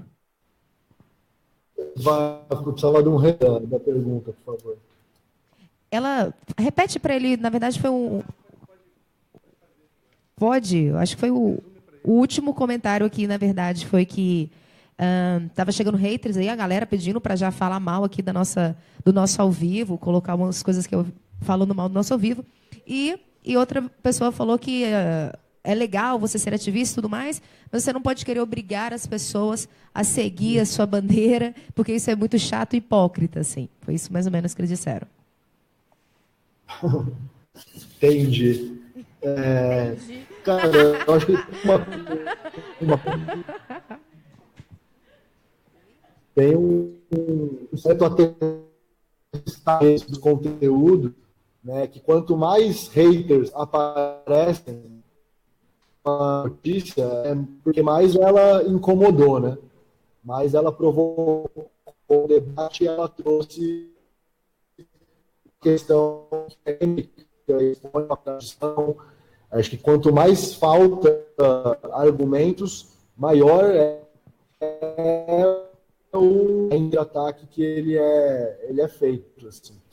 Eu acho que o que aconteceu também é que as pessoas, por muito tempo, elas, né, não estavam acostumadas, né, às vozes que a gente representa terem espaço para dar a sua opinião, né? Então o debate também ele era feito muito em cima de um ponto de vista, né? Enfim, como a gente falou no começo, só era capaz de ter expressão quem tinha uma grande estrutura. Aí o contraditório, ou o tal do mosaico, né, ele não fazia parte do jogo. E a partir do momento em que ele ganha força para se colocar, o debate muda, né? E aí uma série de pessoas que, enfim, não tinham ou interesse ou disponibilidade de ouvir essas vozes, esses lugares de fala da onde se projetar, e agora se sentem incomodadas, né? E aí você, muitas vezes, a forma como você desqualifica, né, o seu interlocutor, o emissor da mensagem, ela acaba dizendo muito mais sobre você, né, do que sobre quem está produzindo a mensagem, né? Então, muitas vezes é isso, você vai ser disponibilizado de que está tentando doutrinar, ou de que é massa de manobra, ou que está sendo financiado por algum interesse escuso por trás, né? Mas isso também vem muitas vezes de uma falta de compreensão das pessoas de que é possível você se organizar, né, a partir do que você acredita, inventar novos modos de produção e conseguir estar se comunicando para uma grande quantidade de pessoas e passar a ser considerado como mais uma mídia que faz parte dessa disputa de imaginário, né? Então eu acho que esse tipo de debate ele surge desse momento de transição do velho para o novo que a gente está vivendo, e essas contradições elas aparecem com bastante força. Mas elas não são um efeito colateral, elas fazem parte do processo também. Sim, faz parte do processo. Você ia falar? Você queria falar? Então, a gente já está com o nosso tempo curto, né? Mas a gente vai abrir para a plateia, quem está aqui e queira colaborar com a gente. Alguém? Alguém queira colocar alguma coisa? Vamos lá. Boa noite. Eu acho que vários aspectos, né, do mediativismo foram abordados.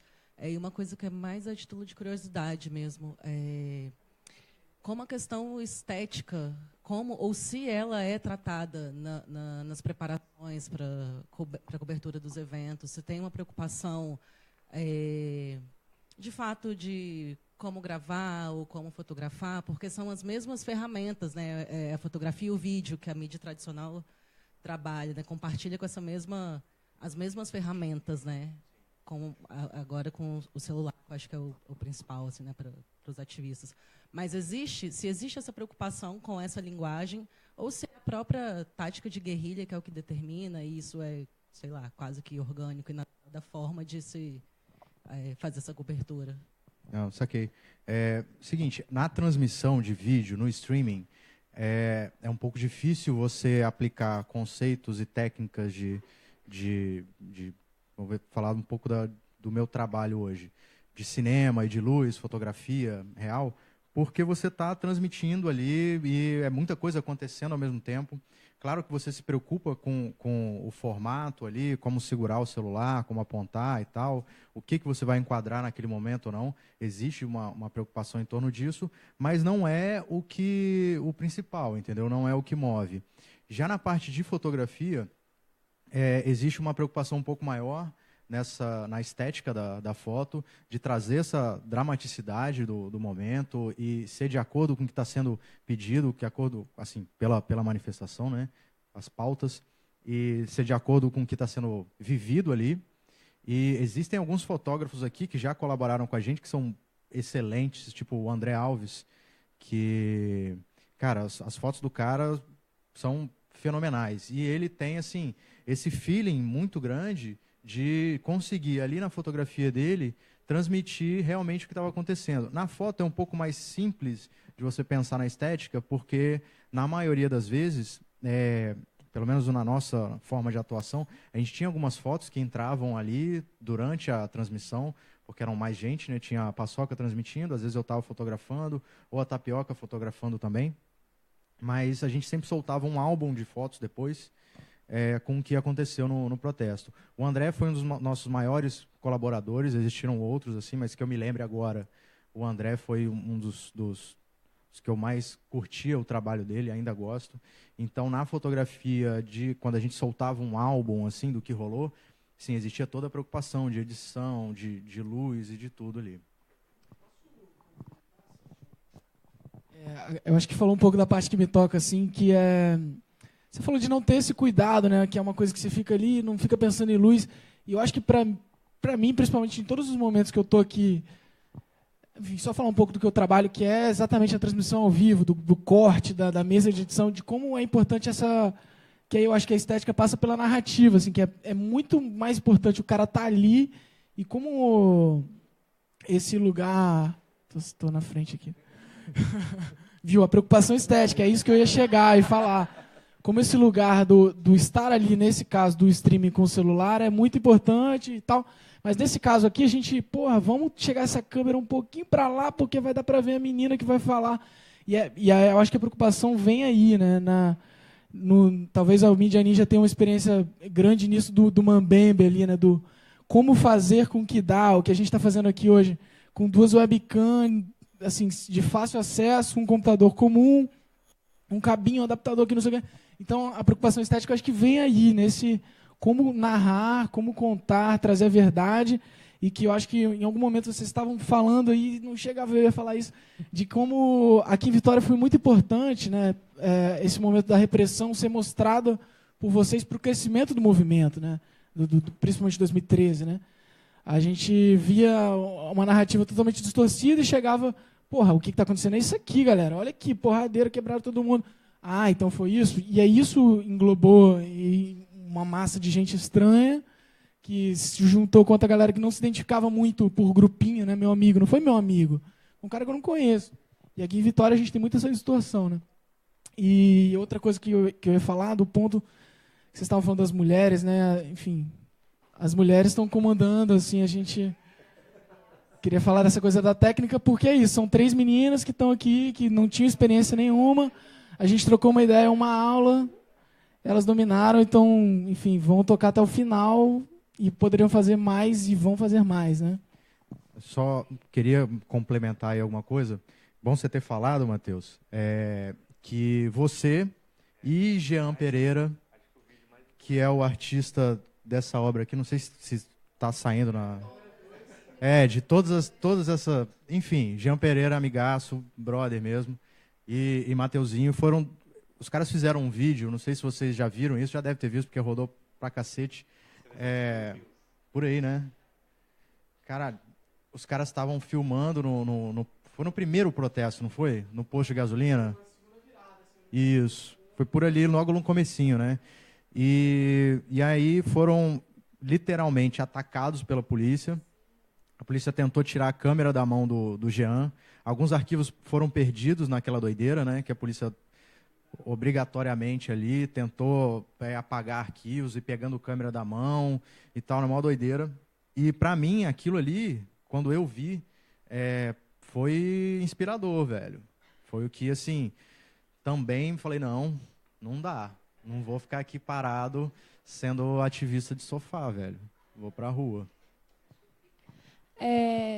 Só para aproveitar e informar também e complementar aqui o que o Diogo falou, muitos aqui não devem estar sabendo, aquela imagem gerou uma publicação no Facebook, várias, e o policial, o que fala, filma aqui, ó, tal, Gomes, ele pede para filmar, né? Filma aqui, ó, bota lá no Facebook alguma coisa.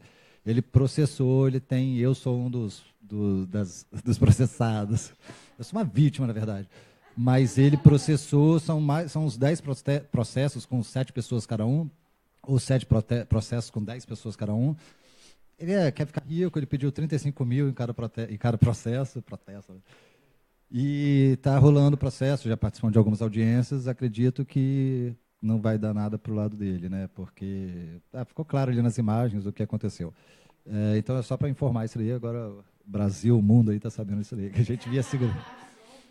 Tem outras questões da gente ver essa galera, inclusive, enfim, já que falou o nome de todo mundo mesmo, foda-se, né? Tem várias histórias, até no Labic mesmo, os caras vieram aqui, a gente encontrava os caras em vários lugares, em evento que, tipo, a banda do meu irmão eu não sei aonde, aí tinha um cara lá, assim, parado, que a gente já tinha visto em vários lugares, assim, então, essa novela rolou por meses, a gente nunca entrou com processo por causa disso, a gente nunca fez nada porque foi uma parada sinistra mesmo. Só rapidinho, só pra... porque... Deixa o Maline falar. Eu falo. Quero ver você. Porque foi uma época muito esquisita nesse aspecto, assim. Tava trocando ideia aqui antes de começar. Na minha rua, onde eu morava, praticamente eu não via polícia, assim, policiamento, viatura passando e tal. Não via, era muito raro, um bairro residencial ali e tal. E depois dos protestos, depois que a gente vai e coloca a cara mesmo, porque só o público ali que não vê a nossa cara, mas quem está lá, tá todo mundo vendo e está vendo o que você está fazendo. Ficou na minha rua, ficou viatura do BME estacionada lá, vários dias. Na Casa da Paçoca também, teve viatura estacionada, parada ali, com policiais dentro. E assim, para intimidar, sacou? Era para fazer com que a gente parasse. Teve protesto que a gente foi cercado, como eu falei aqui antes, e o policial filmando, veio com a câmera na minha cara, falou, você que é o Spike do Muqueca Mídia, né? Filmando ali e tal. Então era tudo muito feito para intimidar as pessoas. Foi spray de pimenta na cara, bala de borracha nas costas. Teve uma na Reta da Penha, que eu estava até de moto, assim, levando para outro protesto, para outra ponta da manifestação, de eu olhar para trás e ter uma viatura, uma barca do BME, né, aquela caminhonetona, com o pessoal para fora, segurando, tipo Black Ops mesmo, de videogame. Sinistro. E bomba estourou do meu lado, pegou na perna e tal. Foi uma época, assim, bem louca nesse sentido. Eu só tinha ouvido histórias disso aí do meu pai na época da ditadura, que ele chegou a ser preso durante a ditadura e tudo mais. Só ouvi histórias, não imaginava que a gente poderia de novo chegar a isso. E assim, rolou, foi real e está rolando ainda. Eu acho que o Felipe também deve ter muita história, né, de conflitos nesse nível, né? Sim. Acho que essa pergunta que começou na linguagem, na estética. Tá dando uma picotada, vou tirar aqui meu áudio e o meu... Tá rolando sangue. Opa, desculpa. Pode falar. Não, essa questão que começou com a pergunta era sobre a estética e a linguagem, né? Eu lembro que pra gente teve um momento quando foi começar a história da Mídia Ninja, veio também de um contato maior com jornalistas, né, que vinham dos veículos mais antigos, tradicionais, no momento de crise, que sentiram que a gente tinha uma plataforma, uma arquitetura de rede que teria um potencial muito grande de, né, criar um veículo que conseguisse, enfim, disputar alcance e relevância, Mas naquele momento ali a gente já sabia também que a gente não estava inventando nenhuma roda, né? A mídia livre, a mídia independente já tinha diferentes formas, né? Desde, enfim, dos fanzines, passando pelas rádios comunitárias, pelas rádios piratas, né? A experiência de mídia, dos centros de mídia independente, já tinha acúmulo, mas a gente sabia que não tinha um dinheiro colocado, que até então grande parte daqueles veículos, daqueles projetos não conseguido ainda esse obstáculo, né, que era o tal do falar para além dos convertidos, o tal de furar a bolha, falar para mais gente, além daquelas que já acompanhavam o debate das mídias independentes. Por isso que eu falei na outra parte que muitas vezes também o surgimento dos comentários de ódio são um atestado de êxito, né? Que é você, de fato, está conseguindo dialogar com gente que diverge de você. E aí, para isso, a gente sabia que, de alguma forma, a gente tem que buscar ser pop, né? Então, a própria escolha do nome da mídia ninja já vinha um pouco dessa busca. E depois eu concordo com o que foi dito aí. Você também tem, dentro de cada linguagem, as possibilidades para ir explorando. O ao vivo, muitas vezes, quanto mais cru ele for, a galera falava, baixa resolução, alta fidelidade, né? Só o fato de você estar sem cortes, mostrando aquilo que está acontecendo em tempo real, só isso em termos de linguagem já é bastante inovador, né? É autêntico. Então, o conteúdo que vai ser produzido a partir dessa vivência, ele já tem uma significância muito forte. Recentemente, por exemplo, foi ter uma inauguração do prédio novo do IMS, do Instituto Moreira Salles, na Avenida Paulista, com uma exposição coletiva, né, com vários artistas contemporâneos, e a Mídia Ninja foi convidada para compor essa exposição coletiva, e o que a gente apresentou lá eram várias TVs espalhadas pela exposição, né, com todo o arquivo, com todo o acervo das transmissões ao vivo que foram para dentro de um museu numa exposição de arte, né? Então acho que também não teria se traçado esse percurso se não fosse essa busca desde o caminho. E assim, você trabalhar com os recursos mais baratos que estão disponíveis não quer dizer você se acomodar diante das faltas de possibilidade de linguagem. Pelo contrário, é como que você vai extrair, né, o resultado mais interessante daquela solução. Então, acho que isso ajudou bastante a inclusive, animar e motivar, né, as pessoas que estão envolvidas com isso. Elas também, muitas vezes, têm uma pegada artística, né, de construção de discurso, de construção de linguagem, que encontram, né, nessas novas formas de comunicação e de jornalismo mais ativista um canal para dar vazão para isso. Bacana demais, Felipe. Você vai falar um pouquinho agora, Malini, e depois a gente vai dar uma abertura para pergunta e a gente fecha. Vai lá. Não, acho que essa questão da linguagem e a estética que a Mariana fez, eu acho que ela é muito relevante, porque, primeiro, o celular ele já é um dispositivo que a gente deu uma... Caiu, acho que o link aqui. Aliás, ô Felipe, como vocês fazem quando cai vocês? Conta aí. Voltou. Começa de novo. Começa de novo, é o clássico. Uma vez eu lembro um comentário de um tweet que falava assim, Mídia Ninja é foda, cai o link toda hora, a imagem é horrível, mas essa que é a emoção.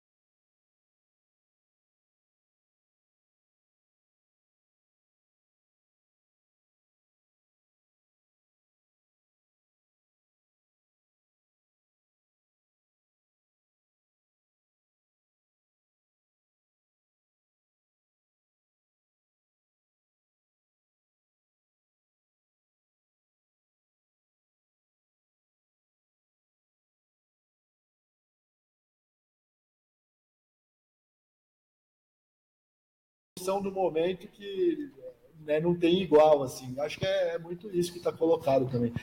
As definições de quem sabe faz ao vivo foram atualizadas, né? Então, eu acho que tem essa plasticidade que a gente muito vê, quando vem de uma formação em audiovisual, em jornalismo, em publicidade, a gente busca muito uma plasticidade. Então, você quer enquadrar perfeitamente, né? Você procura uma luz onde não tem, né? Você tem uma técnica que você vai buscar, né? Para melhorar aquela transmissão, sem dúvida alguma. Mas eu acho que a disputa estética ela está na base. Eu não sei se o Felipe tem essa visão, os Filipes, né? E o Diogo também. Eu acho que a disputa estética está muito na base. O que é a base? É quem fica no escritório, na casa ou no lugar na base, que vai receber as imagens, que está assistindo a transmissão, e ele começa, as pessoas começam a disparar conteúdo que complementa a transmissão e que muitas vezes começa a viralidade ali. Aí é uma disputa estética mesmo, porque o cara que edita foto, ele vai selecionar o drama, ou ele vai selecionar alguma coisa em forte relevância.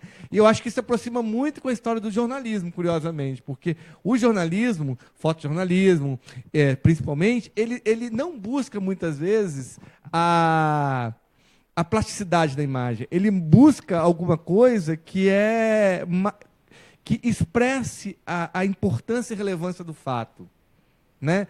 Então, muitas vezes o lag, o cair e voltar, a imagem borrada, tudo isso conta mais a favor do que contra, porque passa uma realidade, um efeito de verdade, que muitas vezes a plasticidade não tem tanto. Embora, tecnicamente, a gente vê o cara que tem essa formação buscando. Ele sabe que tem pouca luz, ele vai tentar corrigir isso de alguma maneira ali no equipamento, etc. Se aproximar de um negócio que está pegando fogo, né? Tá molotov. A gente vai agora dar abertura para a nossa última pergunta de hoje. Que triste, né? Pode falar. Tudo bem? Boa noite. Meu nome é Ana Paula e eu estou desenvolvendo agora uma pesquisa sobre mediativismo aqui no Espírito Santo, aqui no nosso programa de mestrado. Eu sou orientanda do professor Fábio Malini e eu estou falando justamente sobre a atuação de vocês, os coletivos independentes. A gente está estudando a questão das ocupações de 2016, que foi um momento muito importante para o mediativismo. E eu queria retomar algumas coisas que vocês já passaram por cima, mas explorar um pouco mais a questão de como vocês formaram uma grande rede de notícias na época das ocupações, movimentando um amplo espectro de colaboradores.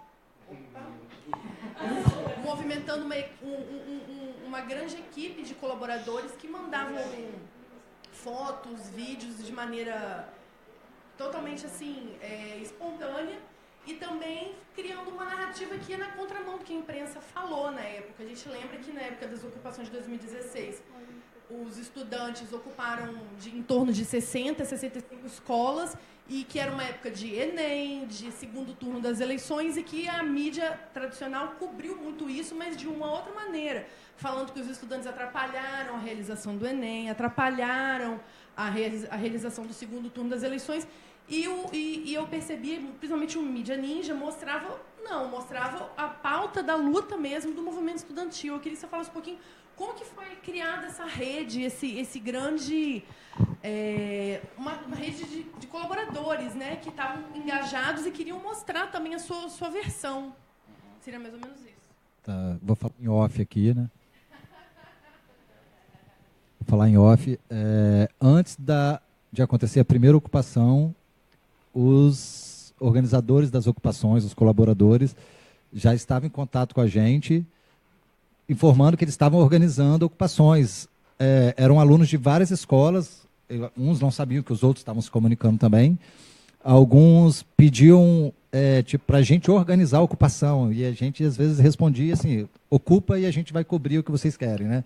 A gente criava um mapinha para como fazer a ocupação. E isso foi acontecendo assim, uma escola atrás da outra. Então, quando a gente viu, a gente estava realmente dentro do movimento, dando confiança para ele nas ocupações, de acordo com o que eles viam a gente transmitindo, informando desde a primeira ocupação. Então, uma primeira escola foi ocupada, a segunda escola ganhou confiança na narrativa que a gente fez, veio colaborar e pedir uma colaboração, e foi assim com a terceira, com a quarta, quando a gente viu, a gente estava meio que ali no centro, no foco das ocupações. Isso aconteceu também na greve dos professores, na greve dos garis, ali na greve dos professores principalmente, e na greve dos professores eu usei muito de exemplo a greve dos professores narrada pelo Ninja Nacional. Então, eu lia e relia as publicações que eles tinham feito, eu acho que há meses atrás, ou um ano atrás, na época, né? E daquilo ali eu ia buscando e ia para a greve dos professores, para as assembleias, e fazia o tipo de transmissão assim, com exemplo deles e com o que estava acontecendo aqui. E eu via que repercutia, dava efeito ao ponto de um apresentador de uma grande mídia quase que brigar comigo, assim, nós vamos transmitir sim, nós vamos participar também. E eu só escrevi lá, vocês não vão participar mais, os professores não querem vocês aqui na Assembleia. E no Jornal do Meio-Dia ele ia lá e parecia que respondia para a gente, né? Era um negócio interessante. Na ocupação dos estudantes também foi mais ou menos dessa forma. Nós recebemos mensagens, fomos cobrindo e acontecia isso. A gente conseguia entrar nas escolas, a gente mostrava o que estava acontecendo ali de fato. Se tinha um problema, a gente ia na raiz lá, por que aconteceu o problema, e não chegava assim, os estudantes fecharam a escola e ninguém está mais entrando, mas alguma coisa aconteceu antes para chegar naquele ponto. Então, a gente sempre contou a história completa. Eu acho que isso que ajudou a gente estar ali, ganhar confiança e poder cobrir as ocupações, né, que foi muito importante para mim. Na página do Ninja S, a gente sabe o histórico todinho, como começou a página, desde a primeira curtida até agora, que tem 38 mil, quase 40 mil curtidas ali. Foi dia a dia, entrando grupos de estudantes, professores, garis, servidores, professores municipais, professores, vários trabalhadores, vários nichos. Então, eles estão ali presentes hoje. Os que não participavam da greve ou que não participavam da ocupação também estão dentro da página para criticar, mas isso é muito importante para a gente, porque é o que faz a gente caminhar também, né? Se for todo mundo apoiando o que a gente fala, não tem muita graça, a gente nunca ia saber se a gente está no caminho certo ou não. Então é super importante que todos esses que são contra também entrem na página, critiquem, ataquem a gente, porque é disso que a gente gosta, do embate ali. Olha, a conversa está muito ótima, foi tudo muito maravilhoso. Quer dar o último recadinho aí, Diogo? Eu só queria falar, bem rápido mesmo, uma coisa que aconteceu em 2013, na ocupação aqui da Assembleia, que para mim foi muito bonito de ver, um movimento que transcendeu o virtual.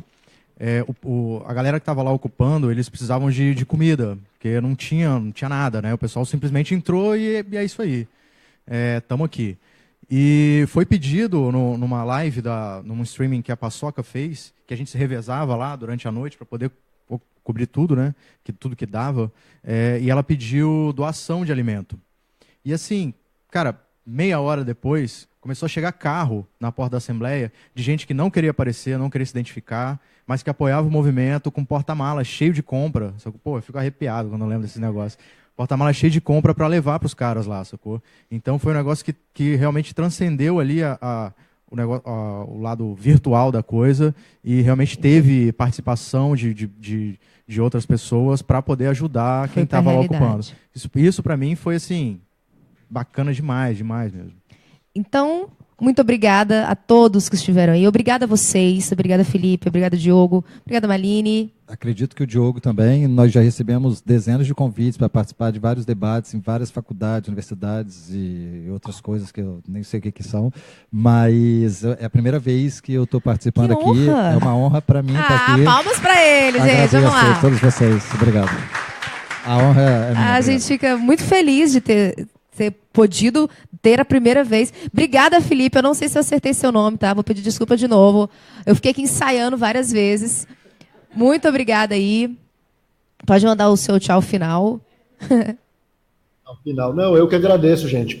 Assim, acho que para nós é muito importante e é um prazer essas oportunidades de trocar experiências também. Acho que são em momentos como esse que a gente tem a oportunidade de clicar links uns nos outros, né? Então, acho que termino também deixando o convite para todo mundo que quiser se conectar mais a partir de agora. O Maline tem todos os nossos contatos, pode passar. Galera que quiser vir um tempo para São Paulo ou para o Rio, né, passar um tempo em vivência nas casas coletivas, dá para a gente armar isso e combinar também. A gente tem buscado manter uma conexão cada vez mais forte aí com a universidade, né, com o laboratório e com todo esse ambiente, então que essa conversa de hoje também faça parte de um percurso aí que a gente se vê muito mais a próxima vez, que seja fisicamente, não aqui pelo app Appear, mas muito legal, vou hackear essa plataforma aqui também, gostei. A gente espera também que você consiga vir aqui de uma próxima vez. Muito obrigada a todos vocês que ficaram aqui presentes, brilhantaram nossa primeira mesa. Palma para todos vocês. E, principalmente, obrigada para quem estava em casa aí, que acompanhou a nossa live, que mandou várias felicitações, parabenizou a gente. A gente não teve tempo, assim, porque eu acho que a UFES vai fechar, o laboratório vai fechar. A gente não teve tempo de agradecer. Muito obrigada a todos vocês. Obrigada a essa equipe linda e maravilhosa que estava aqui, que as meninas que não apareceram, mas que foram incríveis. Então, as mulheres estão, sim, muito bem representadas. E isso aí, então, segue lá, então, a partir de agora, nosso Rec Coletivo, no Facebook, no Instagram, no Twitter. Entra, acessa, acompanha a gente e faça também parte desse coletivo que é nosso. Muito obrigada. Boa noite.